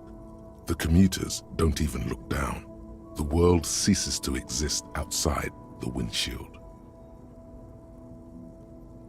To Kuron, through the middle-income neighborhoods there, by the river, and then to Stella Maris and La Delta for work, while the men and women of Jamrock scuttle to their fates below the road. This municipal map from the 30s displays a complex system of storm sewers underneath a sub-district called the Pox, old military hospital, right adjacent to the 41st precinct. No storm will ever drown Revachol, the great solution to the riddle of history. Wind rips through the empty hallways of the once great military hospital, now just a ruin under an overgrown park. Beneath the hospital, great sewer tunnels hum and vibrate with life of their own. The rattle of motor carriages and lorries driving through long-forgotten tunnels, lit by gaslights. The final map displays a labyrinth of service tunnels left over from the construction of Motorway 881. A few routes have been marked with a pen, where the tunnels and sewers surface near the eminent domain and a traffic island in central Jamrock by the lake.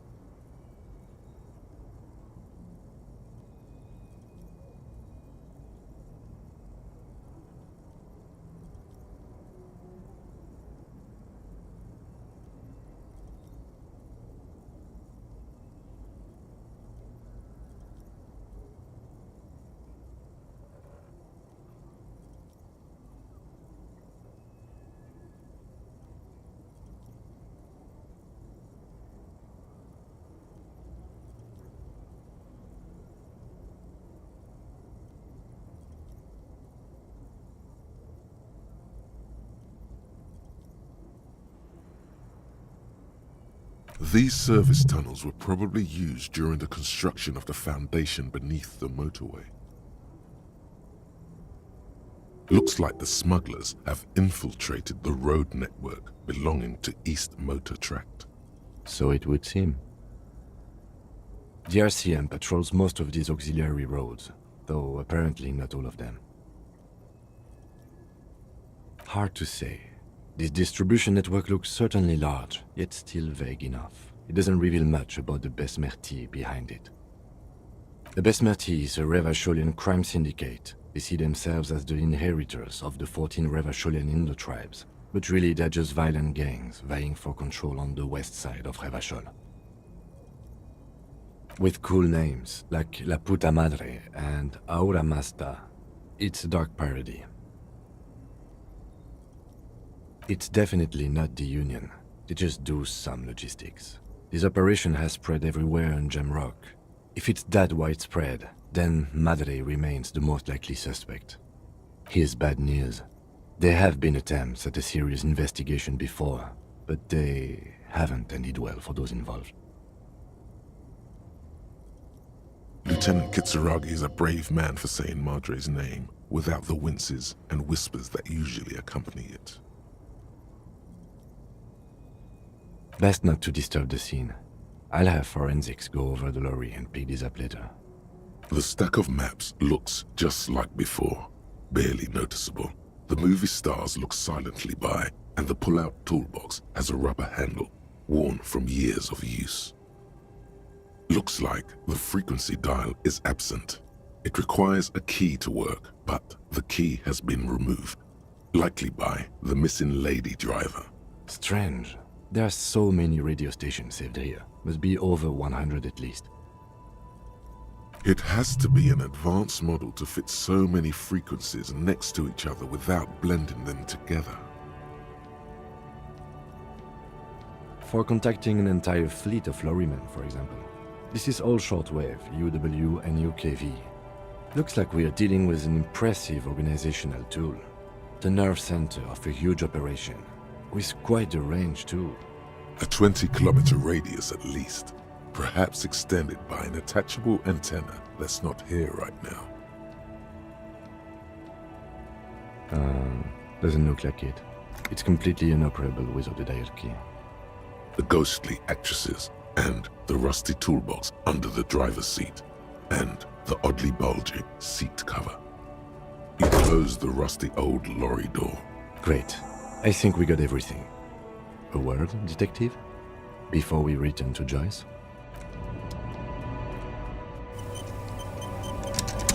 Alright, we've finished here. Let's quickly debrief and go over what we found, so we don't do it in front of the company rep.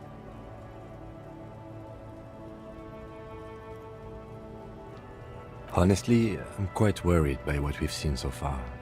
The evidence seems to point to a rather extensive and well-organized operation. I'm especially intrigued by that radio transmitter, particularly the sheer number of stations it can connect. This means it's well-funded. Technology like that, a major player must be financing it. I'm not sure what the ULAN frequencies are all about, but they may hold some significance. Perhaps it's a better way to connect between fleets while avoiding frequency bleed, or maybe it's used to tap into RCM networks. Oh, and the maps we found. They reveal the geographical extent of the operation. Looks like they've used abandoned tunnels and access roads to stay hidden. This is useful info. And last but not least, it looks like the Hardy Boys knew this driver, as we know that she was present at the lynching. This may be the Union connection we've been searching for. The probe and the case converged, he thinks. This was quite the find.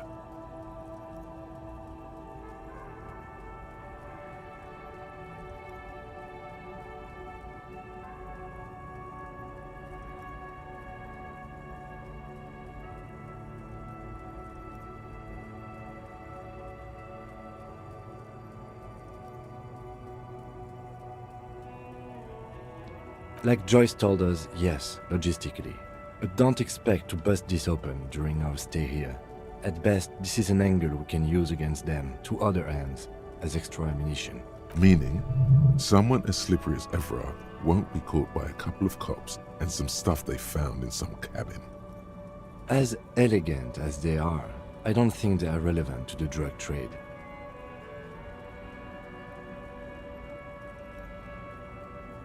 Yes, well... unimportant.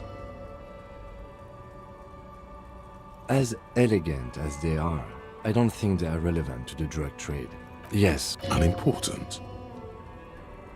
We should return to the murder case, see what Joyce tells us about the lynching. When we are done for the day, I call my station and suggest our narcotics department look into it. There are more than enough grounds to start an official investigation. Sometime later, when we're done here. We do not want to get caught in that. The fact that one hasn't started already gives me pause. An investigation, I mean. Especially if the Madrid grouping is involved, and I can't imagine they aren't. It's certainly worrisome.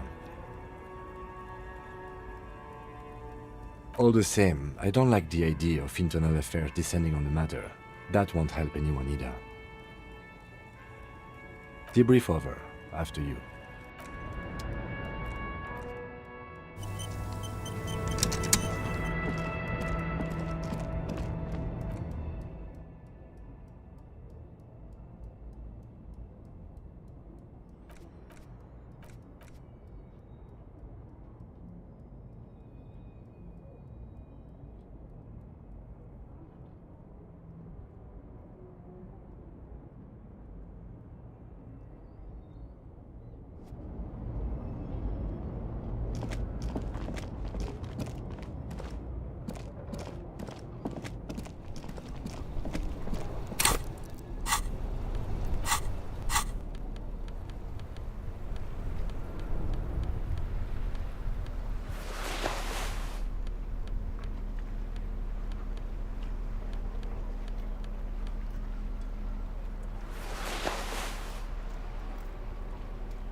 I saw you poking around in Lady Driver's lorry. She in trouble?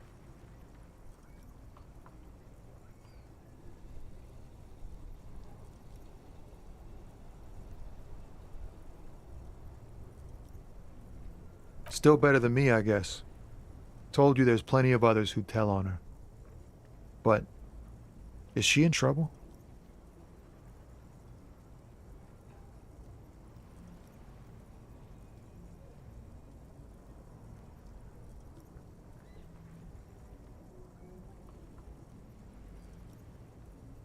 It's that bad. Man, what should I do? What should I do to help her?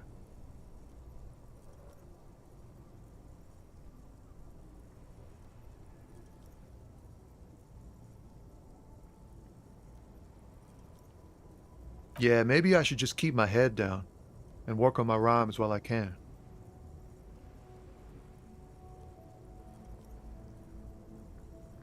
The man taps his fingers rhythmically.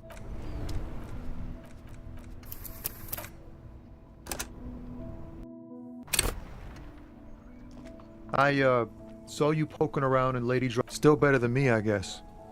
Told you there's plenty of others who'd tell on her. Oh man, that's like a load off my mind.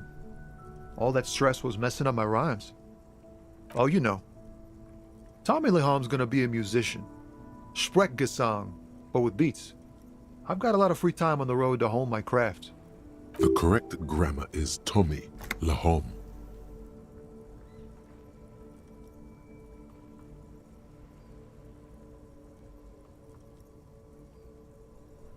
Tommy Lam was taken. My real name's Jerry Lafitte. Tommy's way better.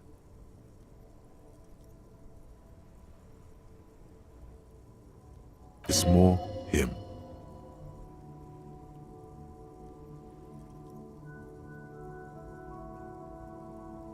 The man taps.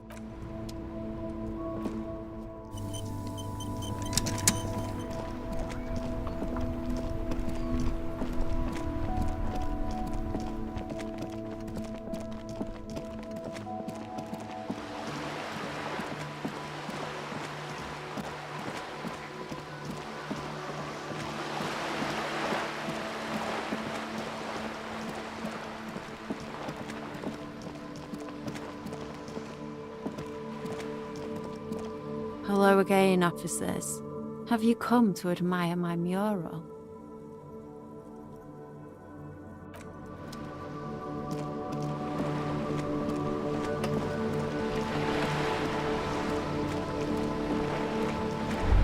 You're back. Good. What can I help you with?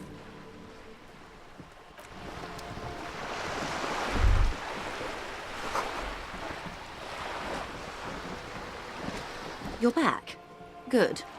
What? You're back. Yes, my eyes on the harbour have sent word to that effect. What have you discovered?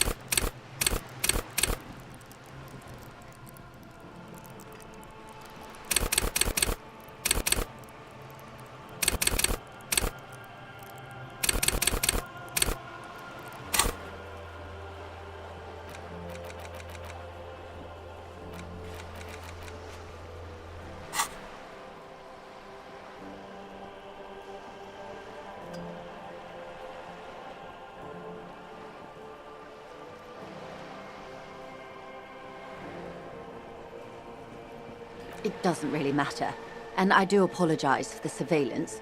Wild Pines can't afford to be blind at a time like this. One of the tall buildings overlooking the roundabout, most likely.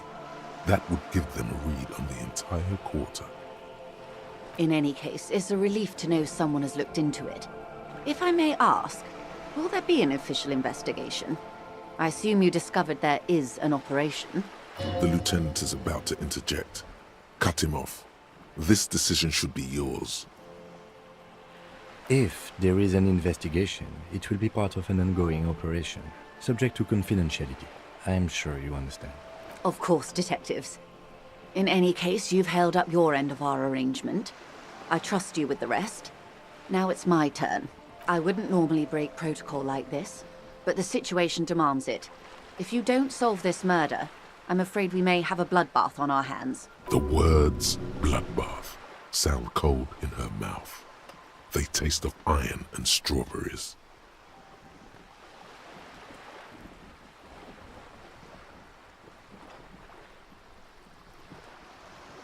Yes. I'm afraid this strike may descend into a small-scale civil war, with possible consequences for all of Rivershoal West. Since you are sharing, ma'am, this is also the RCM's worst-case scenario. Then we're on the same page, as grim as it may be. I have an indirect role to play, I'm sad to say. My employer experienced a momentary lapse of faith in me. In that moment, they elected to deploy a private military contractor as an insurance measure.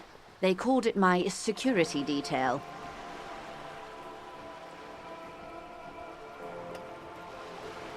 They were dispatched after I relayed the union's initial offer. Every worker... A member of the board. I tried to convince my employer it was simply a piece of rhetoric, or a joke. They did not appreciate the humor. Absolutely not. These mercenaries are muscle, pure and simple. They are meant to intimidate the Union into surrendering. Who are they, exactly? Crenel, an Oranese military company. As far as I know, 3 arrived in Martinez. They report to me sporadically, but they do not answer to me. To be frank, our relationship is deteriorating.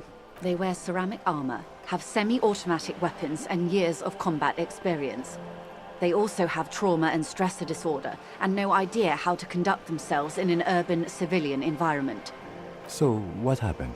The story is, one of them, the colonel, I don't know his real name, sexually assaulted a local woman while he was drunk and separated from his unit. This allowed some of the more militant Union members to subdue him. He was taken out behind the whirling in rags and lynched last Sunday night. Nothing. Mr. Clare refuses to let me into the harbor. I have not been able to discuss this matter with anyone there. The remaining 2 Crenel contractors carry out their orders, for now. It's a smokescreen. In secret, they are conducting an independent military tribunal into the lynching. Once this investigation is concluded, executions will follow. What is the nature of this so-called investigation? Whether to execute one, some, or all of the Union militants.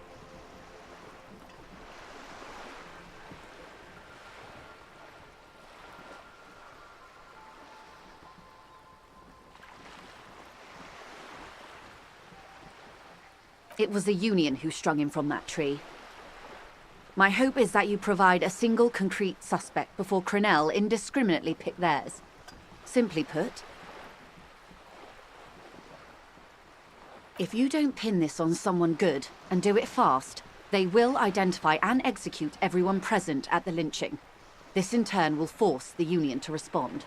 They would have to project strength and power. The débardeurs have over 2,000 men. It will be 1,000 to 1. Have you ever seen a hornet invade a beehive, Lieutenant? It's not pretty. The Serai's giant hornet, the world's 2nd largest insect, can kill 40 honeybees a minute, while a group of 30 can decimate an entire hive of 20,000 bees in less than 4 hours.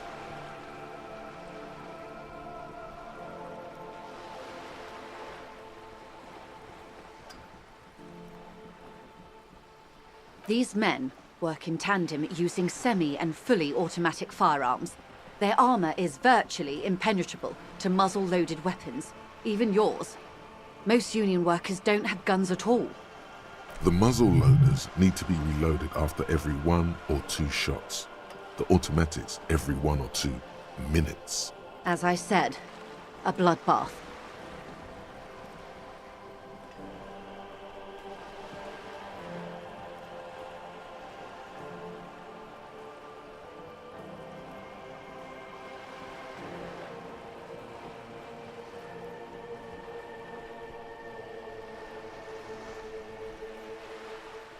Many bleak scenarios have already come true, Lieutenant W. Frater de Bois. All we can do is keep the rest from going the same way. One single concrete suspect delivered into civil court, and I may be able to defuse this situation.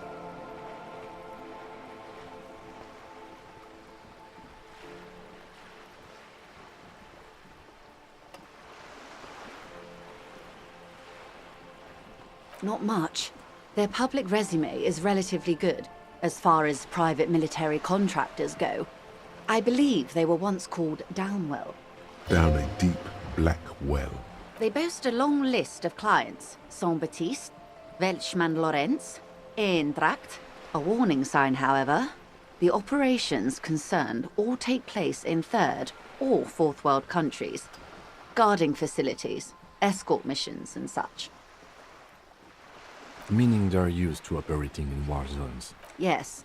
All the good conflict corridors, Supramundi, Yesut, the Seminese Islands, countries that don't have a good record reporting atrocious military conduct on their soil. Sadly, no. Before this happened, I had little interest in them. Now that I do, I don't have the resources. If you still have access to the ICP's database, you could run a better background check than I ever could. It may take some time, though. Do you know a lot about the inner workings of the RCM and the ICP, man?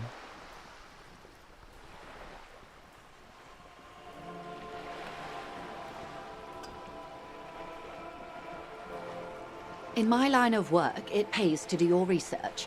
I was prepared to deal with the RCM. I did not think I'd be dealing with a group like Crenel. I have, and they will. However, these orders take time to reach what is basically a rogue unit out in the field here. Until they do, it's all on us. Or he didn't. This is information passed on to me from some teenagers loitering around the canal. I cannot testify by it.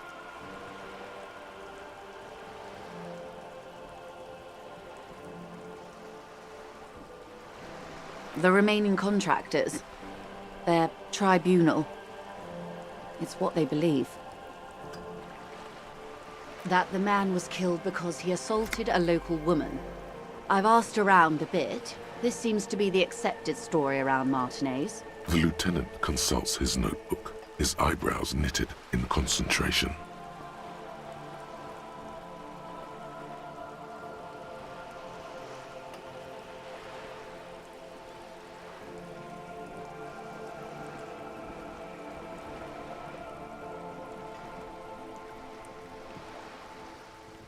Odd. We haven't heard any reports about an assault in connection with the lynching. Where did it take place? And when?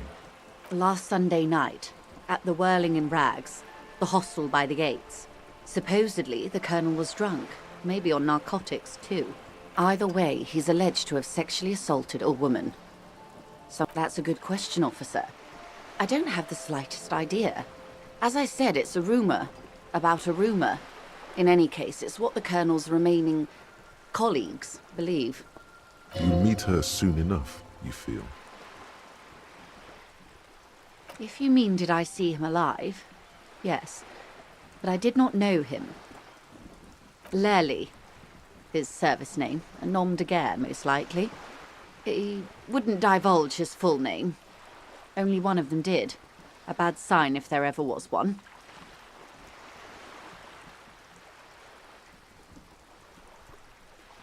One is a man, Corty, they call him, a nickname as well. The other a woman, Phyllis DePaul. Corty is the gunner, I believe. DePaul is a radio operator. What would you say was his eye color, the deceased's? She closes her eyes, trying to picture the man's face, then shakes her head. I can't remember. The lieutenant was testing her, asking a small detail first to see if she knew him better than she let on. That's all right, man.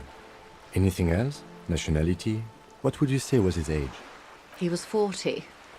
Or 50. It's hard to say which. He had a combat injury on his lower jaw.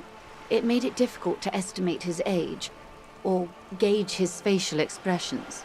Indeed, this matches the dental reconstruction we saw on the body. What else? Nationality? Accent? He was, Occidental, I think. Light brown hair, a mixed accent, Odanese, or Messinian, maybe. His injury gave him an accent all his own. In a way, it was humanizing. He had to learn to speak through it. Through the injury. That's all I know, I guess. I only met him once. They've gone to ground, as it were. I don't recommend seeking them out. For one, they're almost certainly armed to the teeth. They don't have the same respect for the Revachol citizens' militia as I do. To put it bluntly, they think you're vigilantes. Ghetto savages. It will not be a fruitful meeting. Vigilantes. You're a professional officer of the only legitimate authority in Revachol.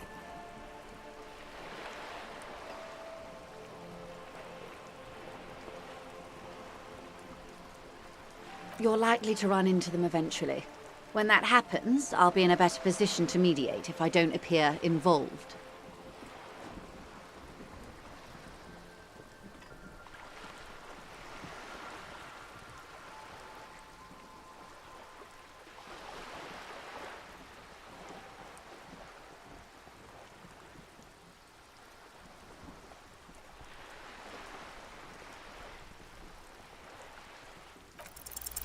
One is obviously the scab leader at the harbour gates. The one chanting the idiotic slogans. He's barely maintaining his disguise. The other has a vantage point in a building south of the roundabout. They were keeping tabs on you while you were canvassing the lorry drivers.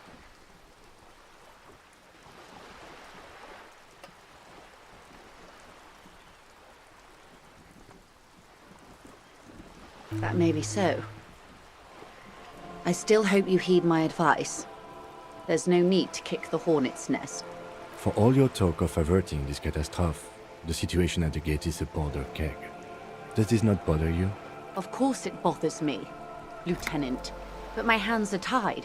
How would my employer react if it appeared I were intervening on behalf of the Union? Your concern may be appearances. Ours is keeping the peace.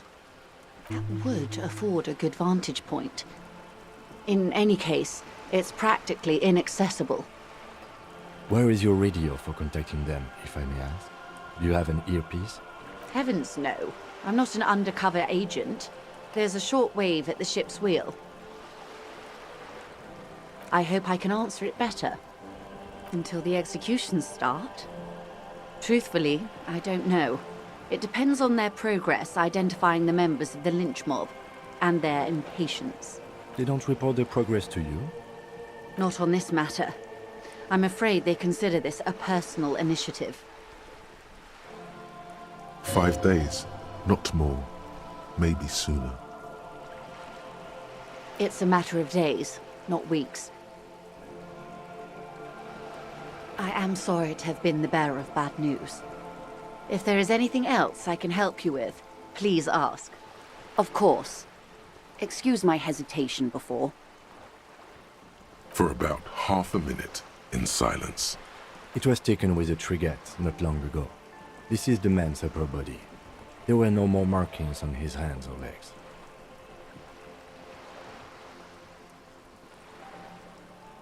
Her mouth is relaxed. The accordion lines near her mouth vanish. The pearls of her eyes move slowly on the photo's surface. Sorry. I was trying to see if I can read the web of interdependencies between these points. The stars. I can't. But that's how you read this story. The points themselves don't have letters, numbers, anything. Their size, location on the body, and distance from each other tells you what they represent.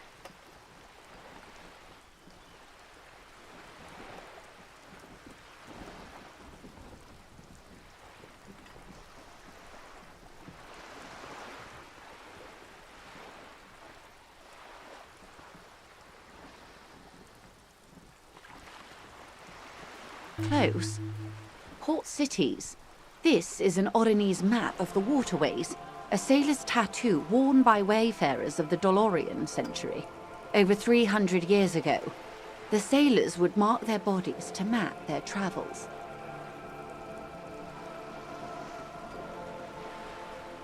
The sailor's soul would use it to fly back home if they should die abroad. This is a sort of contraption to be reeled back in by. The silver cord, they would call it. Where is he now?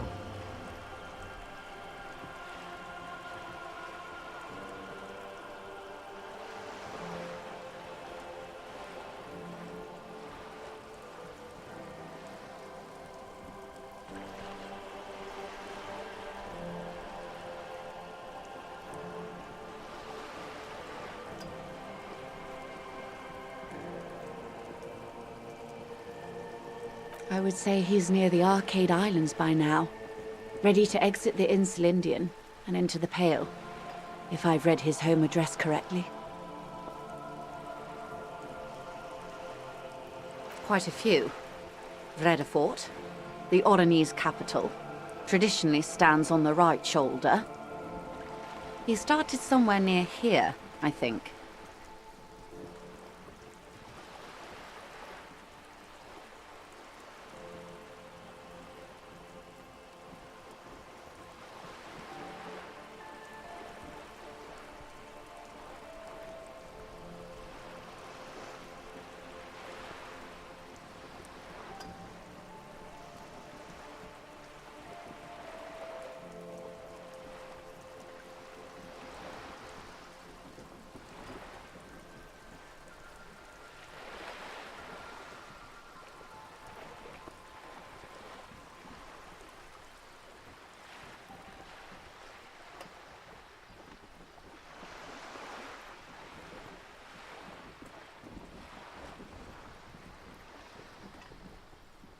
What next?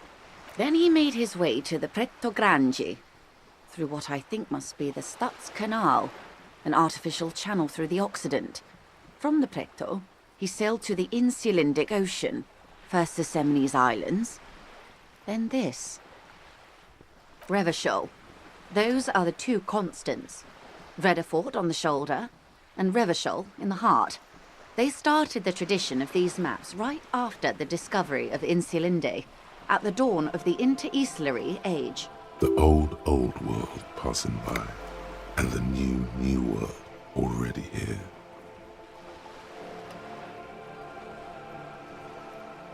You said you can't read it. I can't. This man was no sailor, and these are no ports. I can understand geographic fragments, but not their meaning. Somewhere in an office lit by a single green desk lamp, Captain Ptolemaeus Price, 58, bald and bespectacled, is writing in a ledger on his desk. Rows and rows of days and weeks, laconic remarks in a single column. Patrol, case, vacation, injured. In Martinez looking into Krenel, he writes in one. Then the man puts down his pen and rubs his temples with both hands. Outside, there is a siren. Distant gunshots on the streets of the Jamrock Quarter.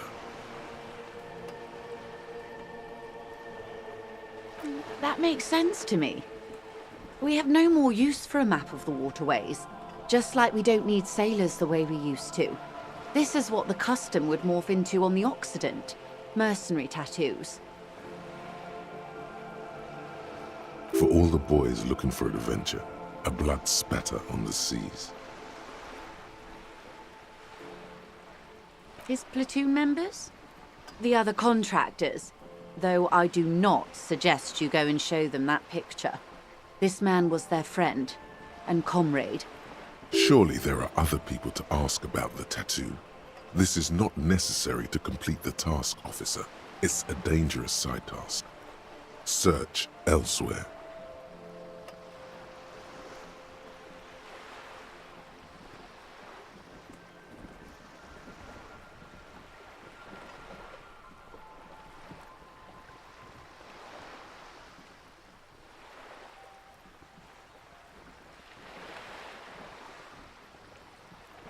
I am relieved you think so.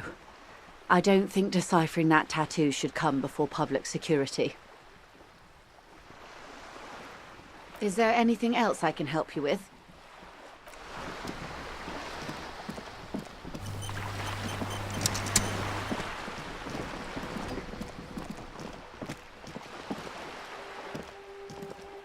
Hello again, officers. Have you come to admire my mural?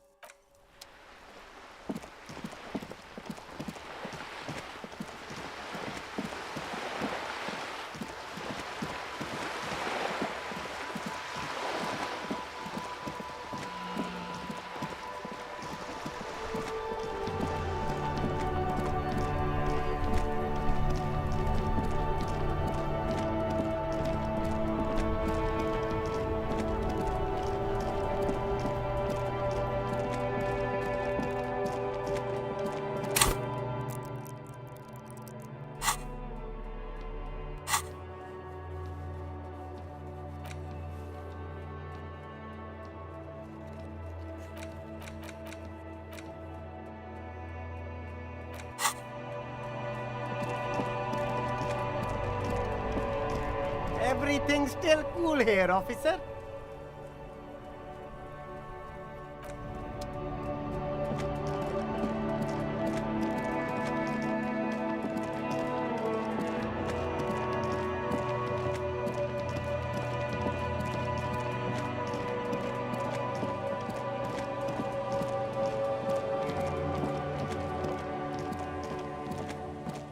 The trap is full of poor things.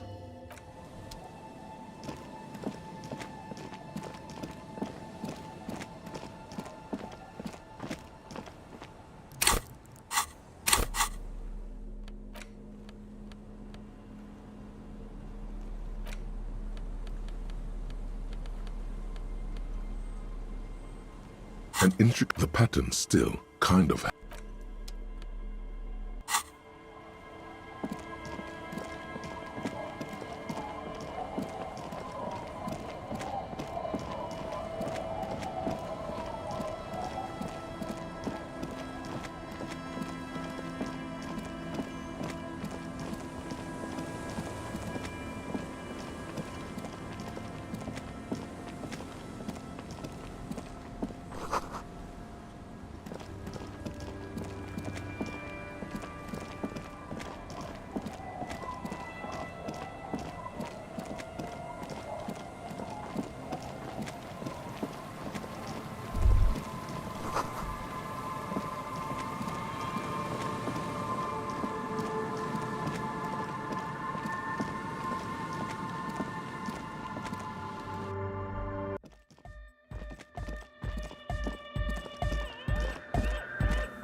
Yes, what is it?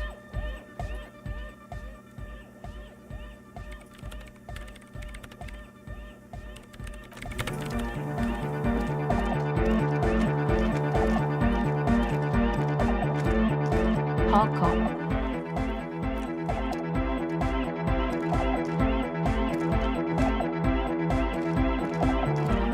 Yo, man, what's on your mind?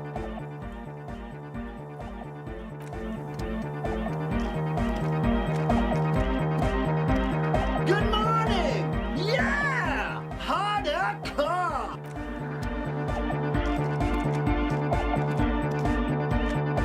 Oh, the god of dances, goodbye, officer.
The bear's eyes are still glowing red.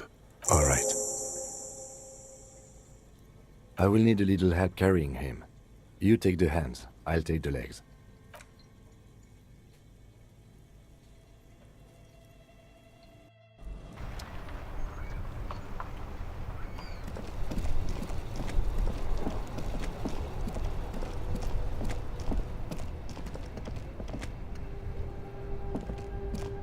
Everything's still cool here, officer.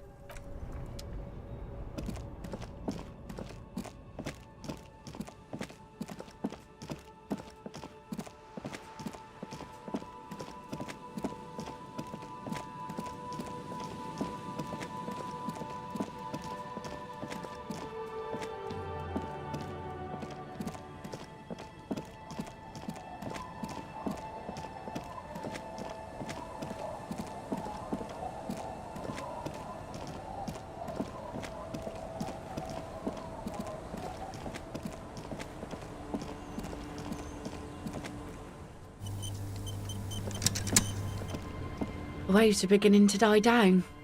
Look at those little bastards. Simmer down. Simmer down, bastards.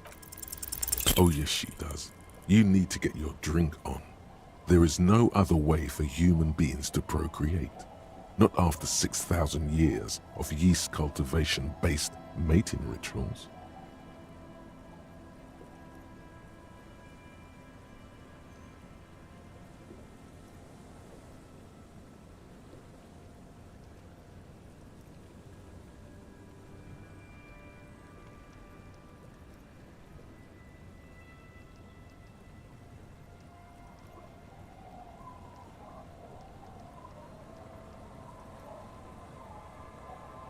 Okay. Where's this going? Absurdly and pointedly phrased. You can be quite funny, officer. Anyway, what did you want? She doesn't even understand you asked her out.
Waves are beginning to die down. Look at those little bastards. Simmer down. Oh yes, she does.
waves are beginning to die down.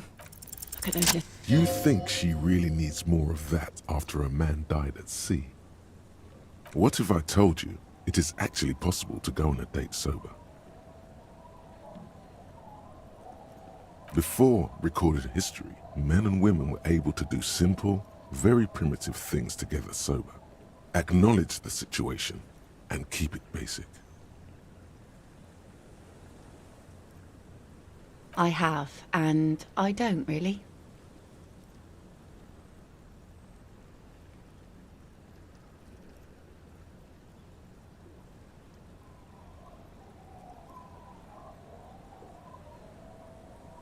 Just a walk? I don't know, officer. I would not have taken you for an innocent perambulator.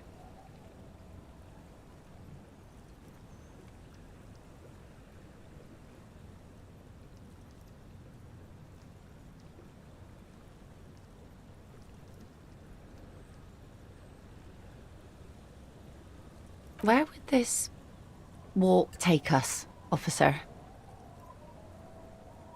All right, I will walk with you. But you need to understand that nothing is going to happen. We're just walking.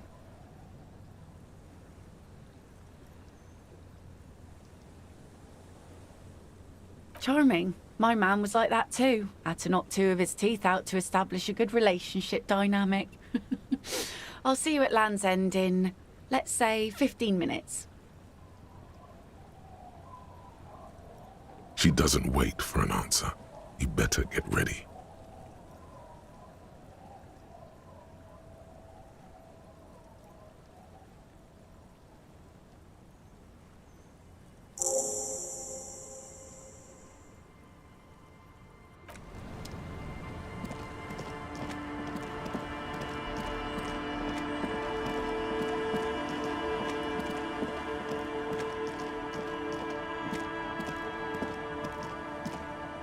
The legend! He's back. And firstly, I got smoke.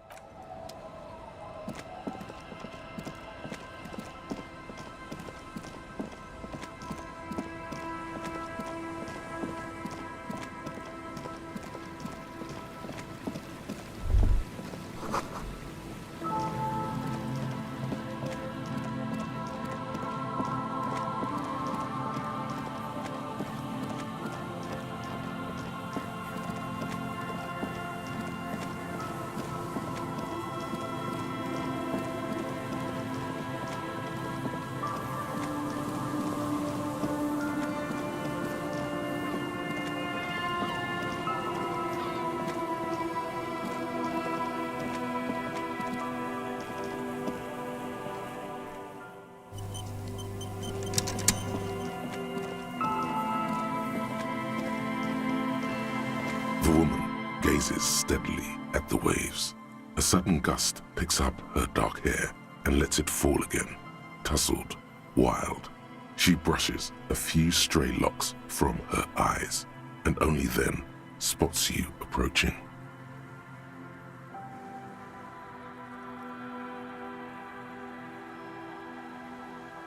Aye, so here you are. It's late and it's snowing. The snow is... well, it's not really snow, it's slush. Know that you're not the first guy to bring a girl to Land's End. This is what the locals call a make-out spot. That is not going to happen here today. I just want to make that clear, Dimples.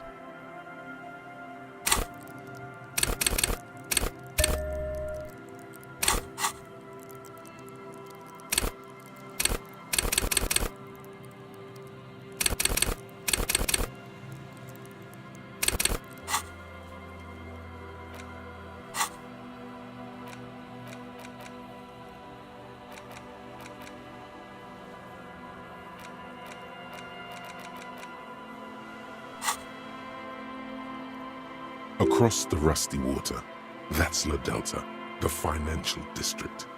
In the mist-covered distance, towers rise as a rebuke to the poverty of this coast.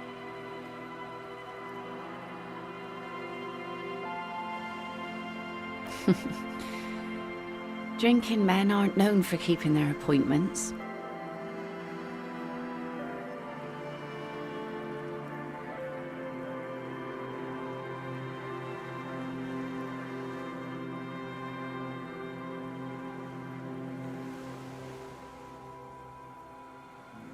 The world? Those big words men like to throw around as though they had weight. Let's just admire this piece of the world we happen to have in front of us, eh? Here it comes.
So fast as to make it seem like the weather turns at her command.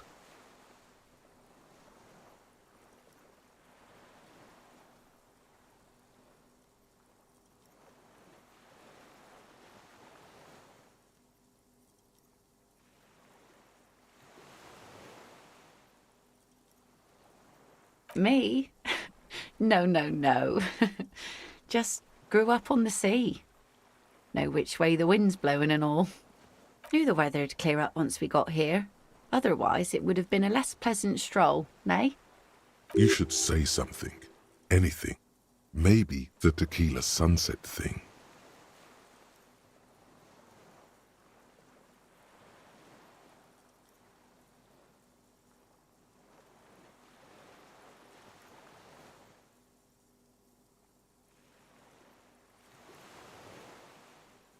It's a common Revacholian expression.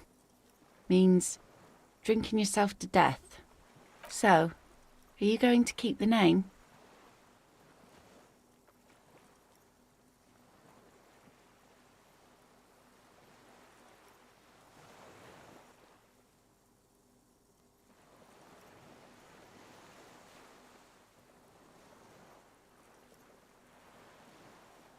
Can't wait to hear it.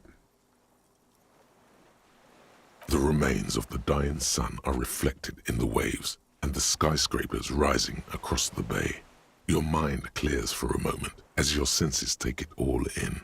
Not just the glass skyscrapers, fragile looking in the shimmering air. River Esperance flowing into the bay. Isn't it strange for this all-powerful thing, the sun, to be so generous towards us? You know, the best time to go out fishing is usually towards sunset, when the water is warmer. The sun also falls on the Capeside tenements and war-torn ruins. An old sea fortress juts out, seemingly impervious to the sheen cast over everything else, shaking you out of your reverie.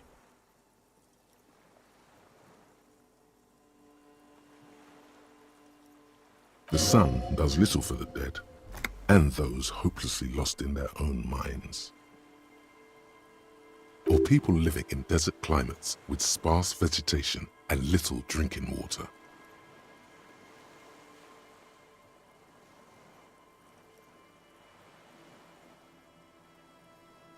Oh, that was a bit of pride and a bit of superstition. And a bit of conceptual unity too, it being yellow and all.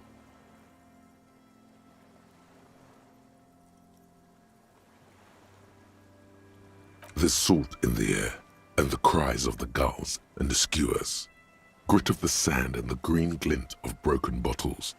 But still your gaze always returns to the dazzling streaks of light, wherever they may be reflected, their fading opulence. It's bringing us spring, summer. It's entirely on our side, no matter what we do or who we are, for absolutely no reason.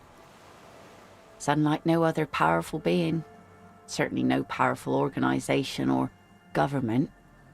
How can that be?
I guess we wouldn't really be here if that thing wasn't on our team.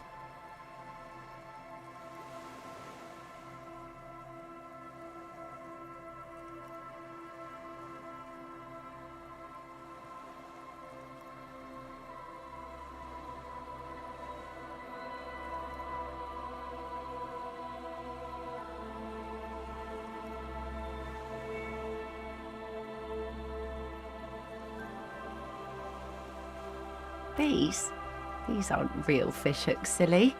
They're earrings shaped to look like fishhooks. A drunk called Rosemary brought them to me. I kept them.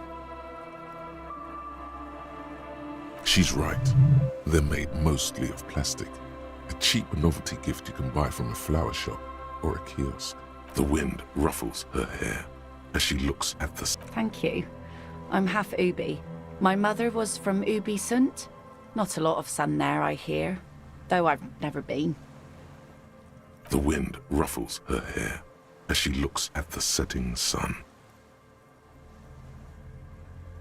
I always do. I like it. It's like being on another planet, a water planet, with water worries and water joys. The wind ruffles her hair as she looks at the setting sun.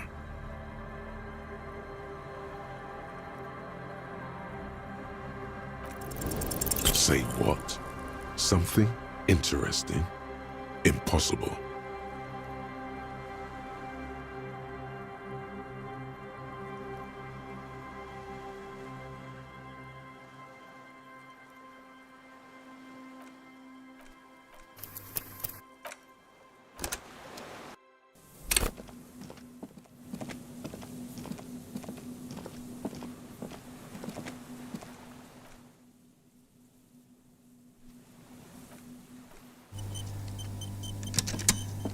The woman.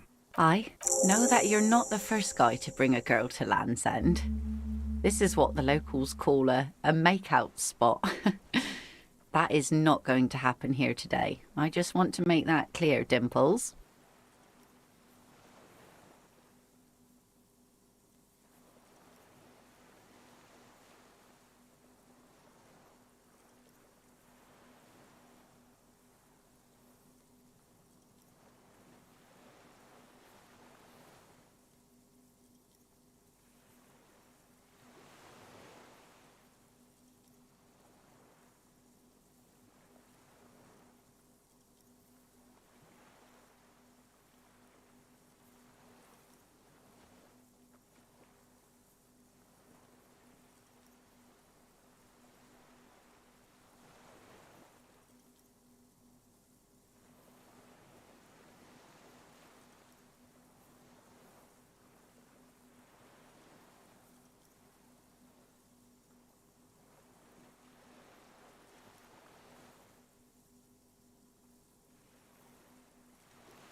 across the rusty water. That's La Delta. Drinking men aren't known for keeping their appointments. The world. Let's just... Here it comes. So fast as to make it seem like Me. Do the way. you should say something. Anything. Maybe the tequila sunset thing. It's a common... So, are you going to keep the name? Can't wait. The remain. Isn't it? The sun, or people living in desert climates with sparse vegetation. Oh. And a bit of conception. The salt. It's bringing us spring, summer. It's entirely on our side. No matter what we do, or... I guess we wouldn't really be. She's right. The wind ruffles her hair. Thank you. The wind ruffles her hair. As she looks. The wind ruffles her hair. As she looks at the setting. Say what? Something interesting. Impossible.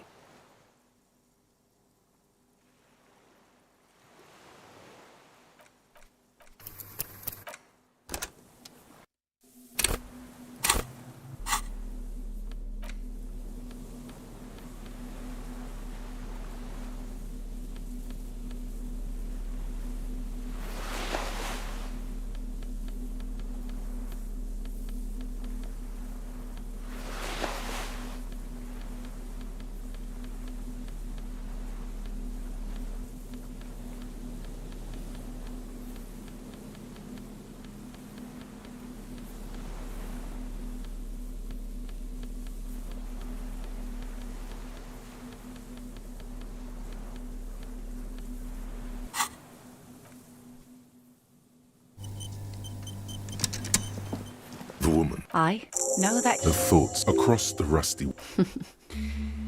The world. Let's just admire this. Here it comes. So fast as to make it... Me. Do the way. You should say something. Anything. It's a common... So, are you going to keep the name? Can't wait. The remain. Isn't it? The sun, or people living in desert climate. Oh. And a bit of... The salt. It's bringing us spring, summer. I guess bees. She's right. The wind... Thank you. The wind ruffles her hair. As she looks... The wind ruffles her hair. As she looks at the set. Say what? Something interesting. Impossible.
The woman gazing. Know that you're... Her thoughts across the rusty water. That's La Delta, the financial district. In the mist-covered distance. The world. Let's just hear it come. So far, Me? Do the... you should say something. So, are you going to keep the name? Can't wait. The remain. Isn't it the sun, or people living in desert. Oh. And a bit of this. It's bringing us spring, summer. It's entirely on our side. No matter what we do or who we are. For absolutely no reason. It's unlike no other powerful being. Certainly no powerful organization or government. How can that be?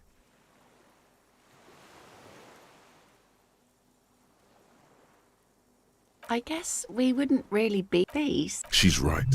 The wind ruffles her hair as she looks at the setting sun.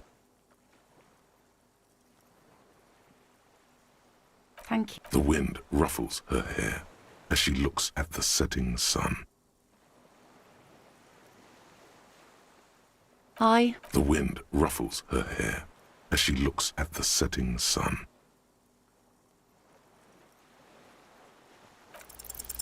Here we go. 2 different approaches to cap this off with style.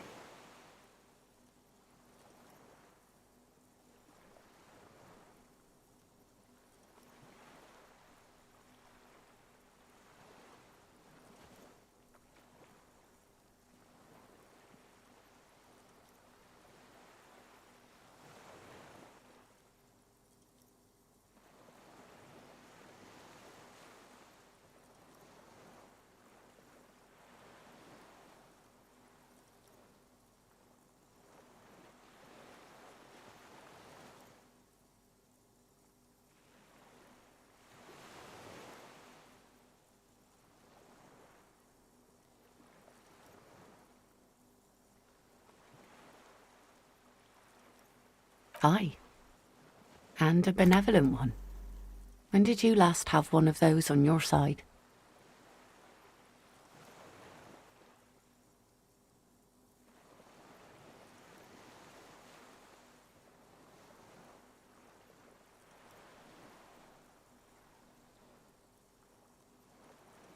Well, now you have that giant thing to watch over you. So, to hell with love. The wind's gonna pick up soon, and I have to go, but... Have this. The sun's good, but it doesn't stick things. I've no use for it anymore.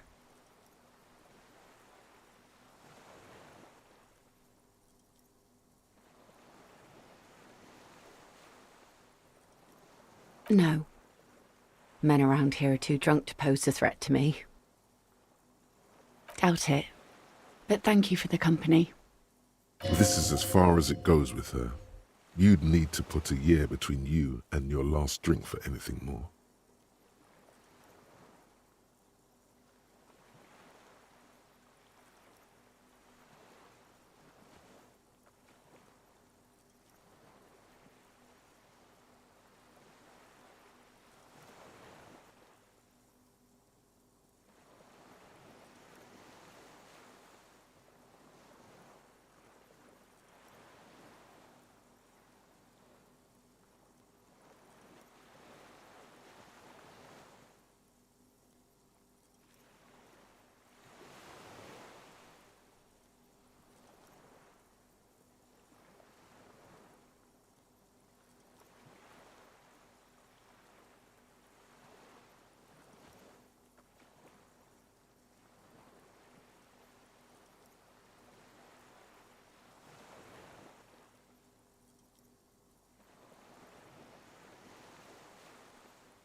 Farewell.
awesome and scary.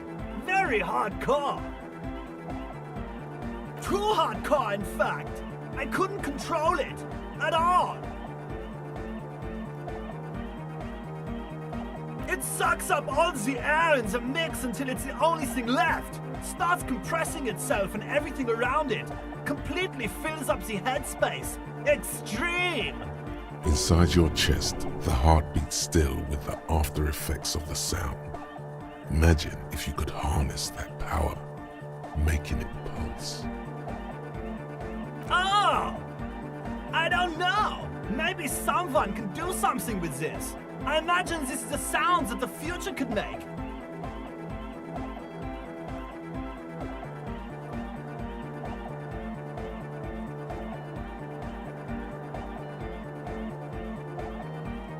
Yeah!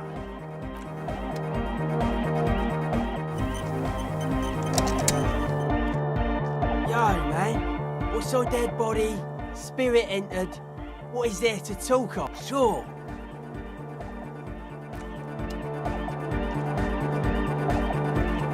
Yes, what is it? The swallow, you mean? What about it? Great. Thanks.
It's getting cold.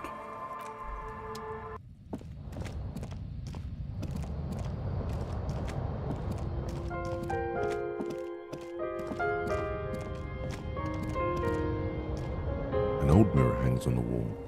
You see the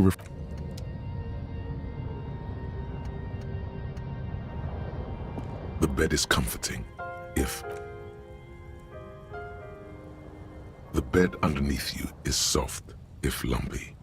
Waves wash the sand underneath the hut, then grow distant to your ear.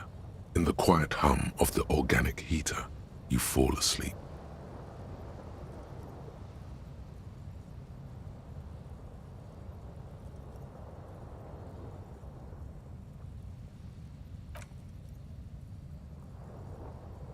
Like a deftly cast fishing net, sleep pulls you out of the world and into its dark shore. The rough mesh chafes. Tightening around you, it digs into your brain.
How have things been going for you out there?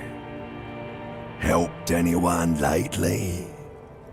Saved anyone lately? Murdered anyone lately? This bastard isn't even listening to you. Because you know you are a murderer. A disco music listening psycho killer who offs poor people and then forgets about it.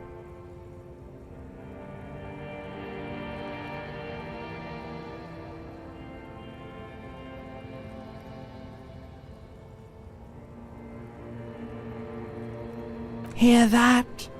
He doesn't even flinch. Iceman doesn't care about killing people. That's nothing to him. Blackwater, under the bridge. The thing he's really scared of.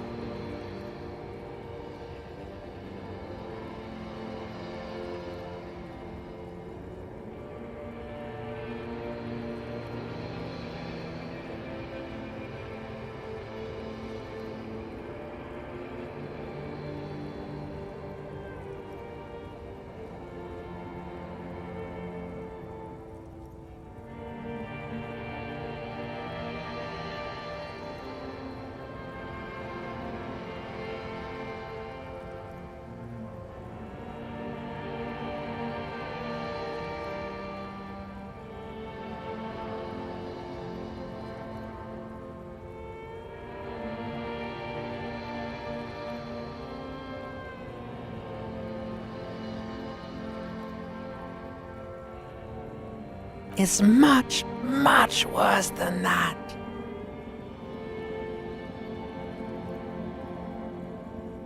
Don't tell him, sister. It's too bad. They're right. This is their function. To keep you from it. We're trying to help you. All these processes, these tortures, voices and tremors are all just distractions, flares and countermeasures to keep you from the last dream. The last dream will be total annihilation. Cinders peeling off the fuselage. We won't be there to help you anymore, Harry. We will be dormant. You will be naked and alone.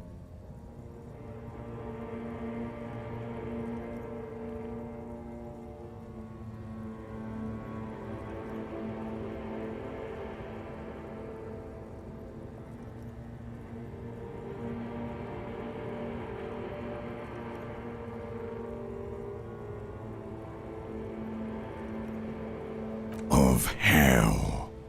An ancient sadness, brother. 10,000 years later, in front of the video rental, there is a warm breath on your face again. Everything is okay again. Everything is so okay.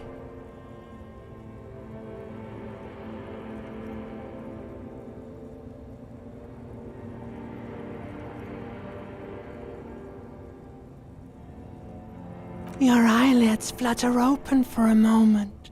When you close them again, you sense the light of the room around you. You're back. In 2 seconds, the alarm will ring.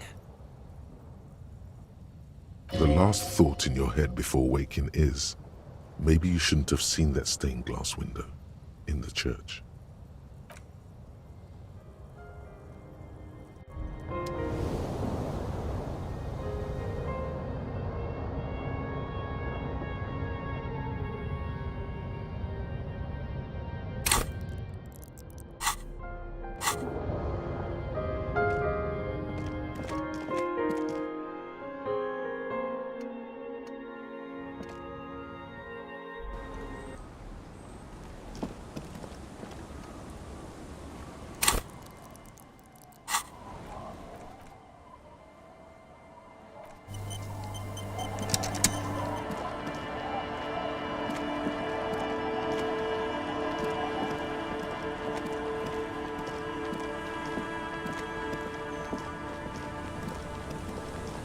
see you haven't left our little Martinez yet.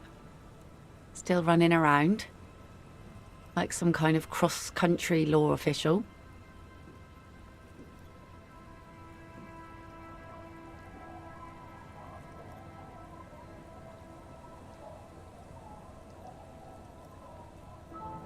Aye, but don't let it grow too much.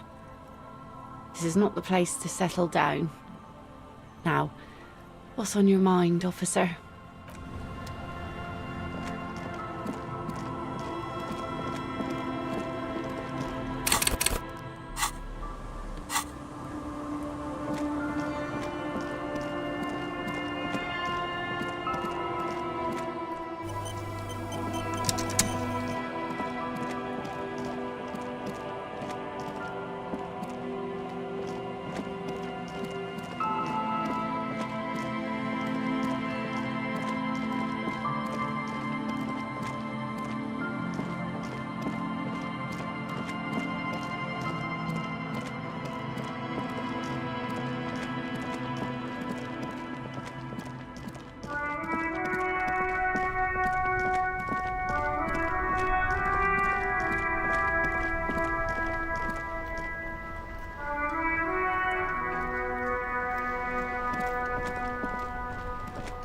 Officer, care to play a game with the lonely old man?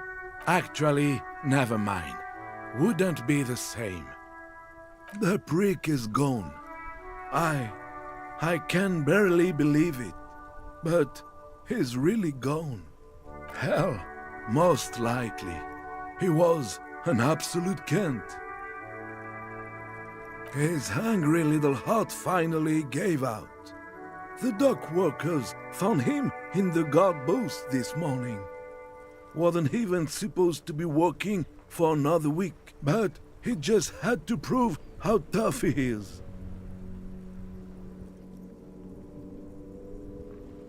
Wait, did he push himself to prove he can pull his weight and doesn't need handouts? Guess he was about to head home, 'cause when the dock workers found him, he was wearing civilian clothes and not the Kuketu uniform I saw him in all the time. Sometimes I thought he was wearing it just to piss me off. Now the joke's on him, 'cause he's gonna be buried without it. That means the uniform could still be in the guard booth. Something to keep in mind if you really plan to give yourself to Revachol.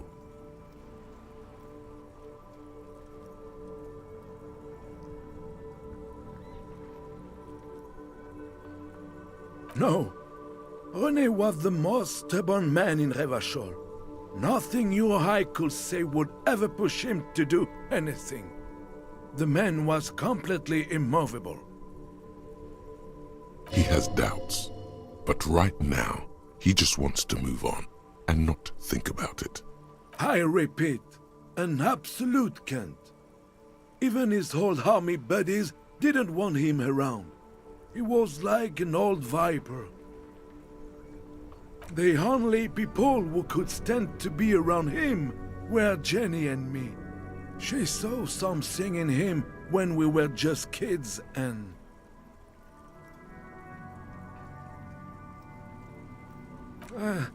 she never lost sight of it. And I thought if the most beautiful being in the world can love him, then there must be something worth holding on to. We've hated each other our entire lives. So much, in fact, that... Yes, I loved that angry prick. He didn't deserve it, but I did. You know what his last words to me were?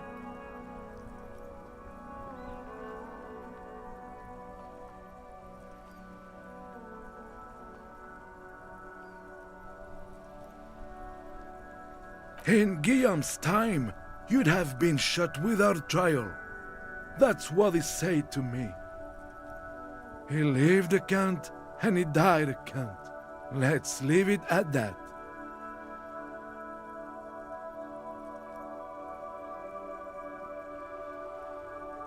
Let me see.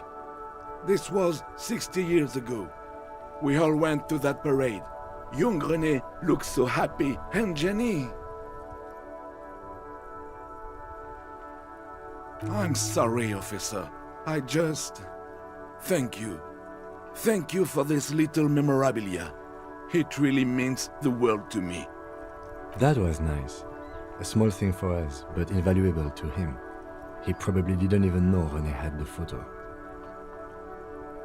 Yes, we are both very sorry for your loss. It is what it is. Part of life, really. But to know someone for 79 years, then one day they're just gone. I just don't know anymore. About anything, really. But you must need something. Yes? What about René? Yes. It is what it is. I just don't know anymore. About anything, really.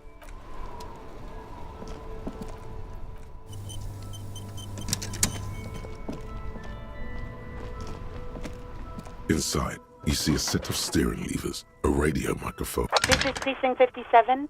Sorry, sir. I still haven't heard back from the database people. Try calling again later. Is there anything else I can do for you? Does it... Sylvie Malak... Yes. Hello? Oh, great. What else do you need, detective? You mean why... Why not?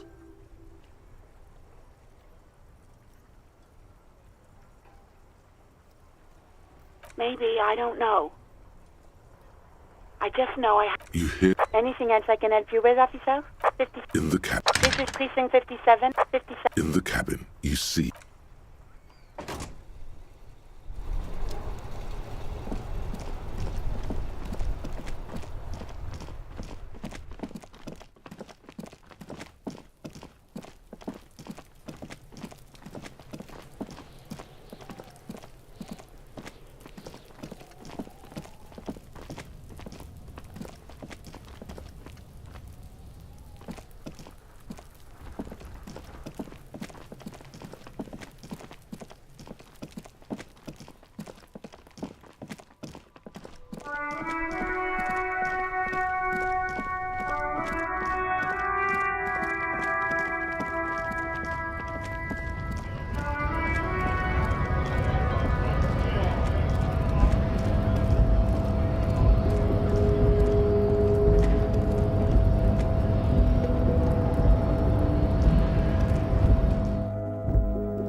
This is the night watchman's booth.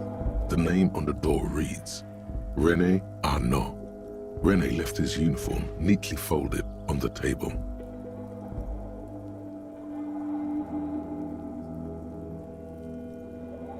Take it. It's just there. Who cares? It's not like anyone's gonna need it. Generally speaking, it would be dishonorable to take it. But then, it looks like a military uniform, and wearing that is very honorable. So, a conflict of honor, it's up to you. I suppose René is not going to be needing it anymore. It's a bit too colorful for my taste, though.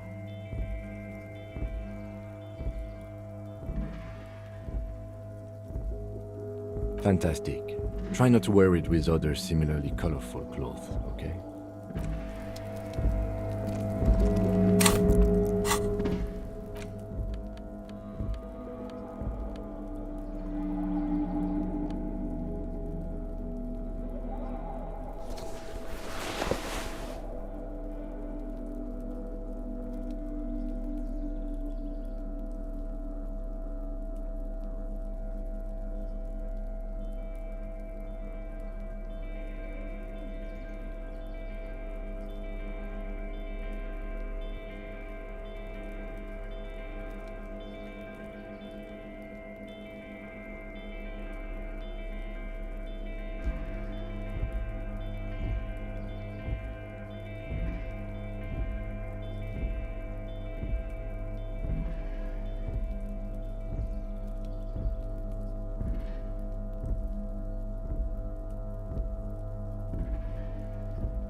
before the cargo container. Its drawer has not lessened since you were last here. If anything, it seems to have grown slightly.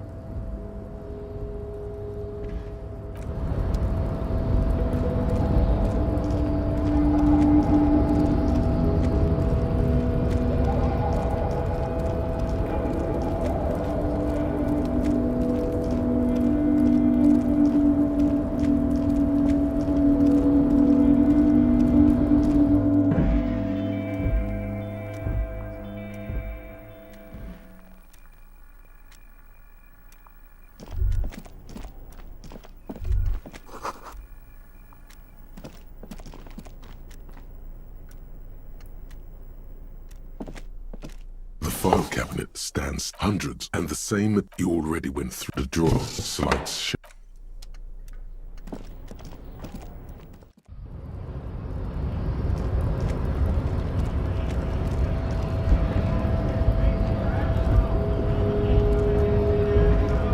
Hola, Wandering Man.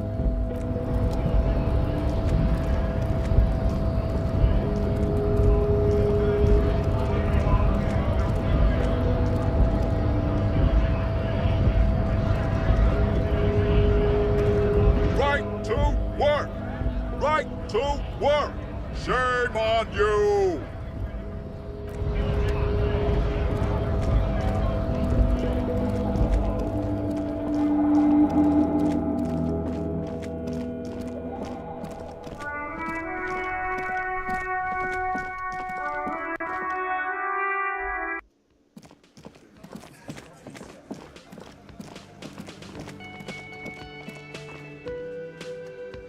Use the cobalt blue. Old, it leads to a side. The door does not.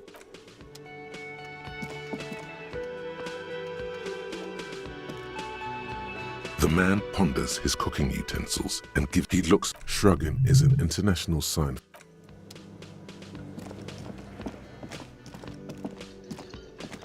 Hey, was there something you needed?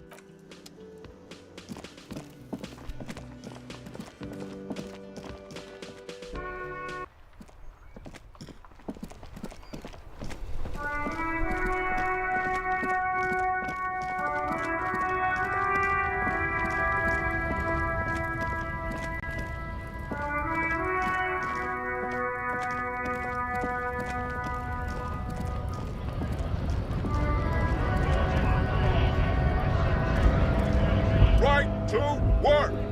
Right. Hell no. I'm just an honest scab. I won't have talk like that around here. You understand? Fucking mom. I'm going to interpret that as a yes. There's a tribunal.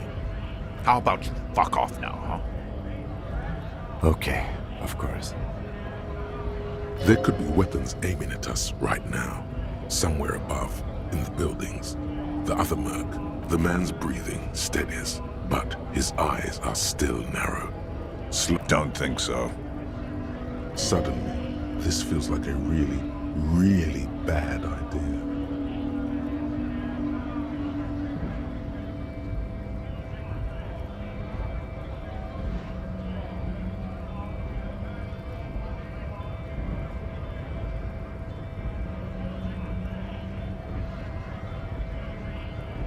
Silence.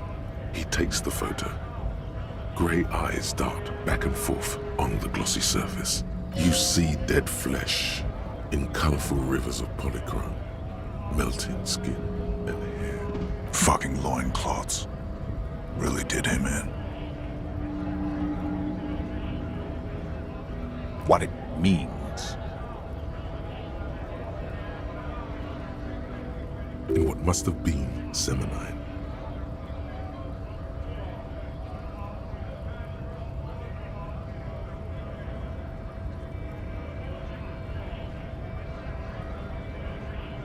I can tell you what this one means. Only one. You want to hear what happened here? Our colonel is deep in the bush here. Deep in the fucking bush in Benital, 41. Monsoon season. He's on a reconnaissance mission. Benito, is one of the inhabited islands of the Seminoles archipelago near the Pale. Covered in jungle, it was anchor point for the Seminoles nationalists in the proxy war held on the islanders' territory. He spent a month behind enemy lines, scouting kept villages. Nothing but fucking bugs and snakes for fun. Men are getting restless. There's talk of switching employers. With some strange emotion, this is about to get really graphic. Last moment to back off.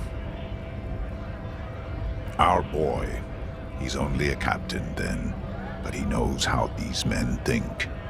If they don't see action soon. At dawn, he comes upon two kids, breeding in the bushes by the river. Or maybe they weren't breeding. Maybe they were just making eyes at each other. I like to think they were breeding. We shot the boy. He was useless, but the girl, she was nice. A little fat, you know, but not too old. She was quite the entertainment for the week she lasted. Expired in the hands of Sarge Mason, the kind of guy who'd make Chief there shit his pants and cry like a bitch.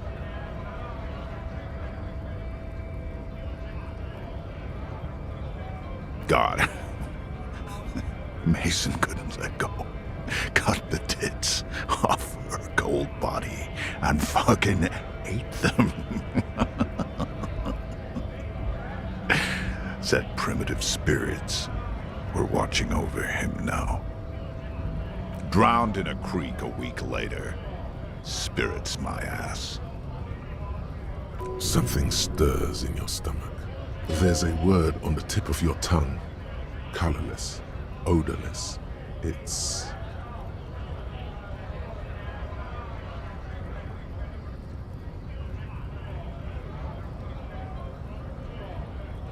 You bet it was.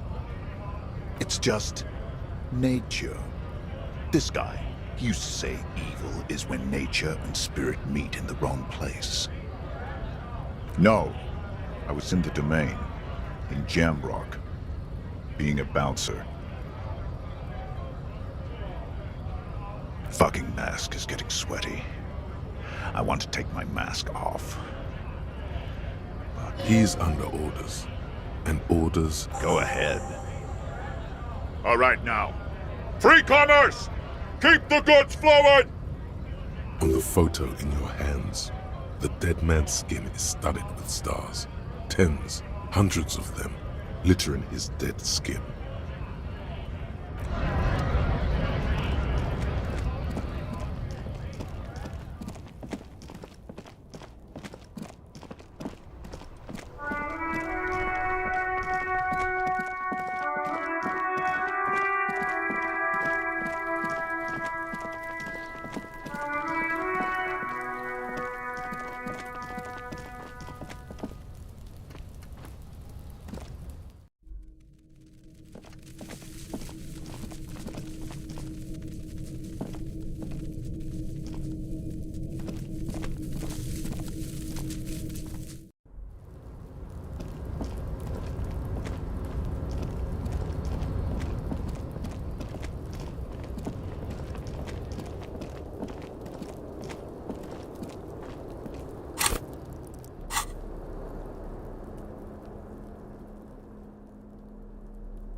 Fuck does Kuno care?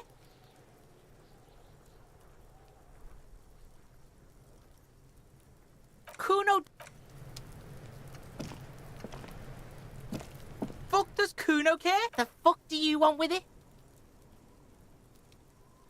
Good call, Pigmeister.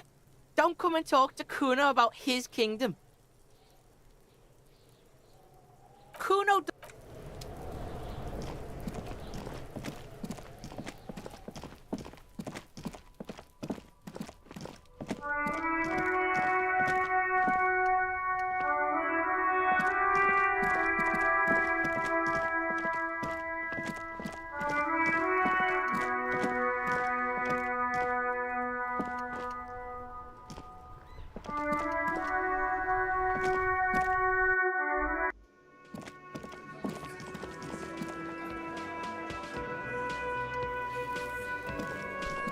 I've got nothing to say to you.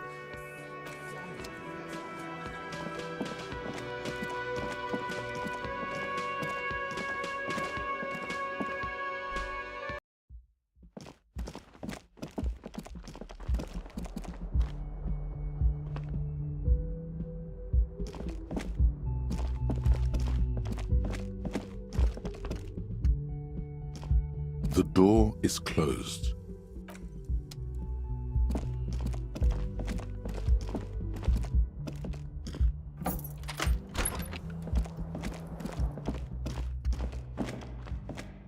A mirror hangs.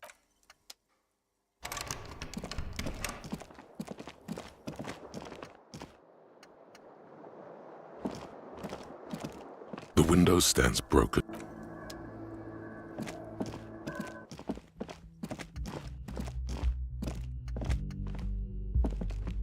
The door is closed.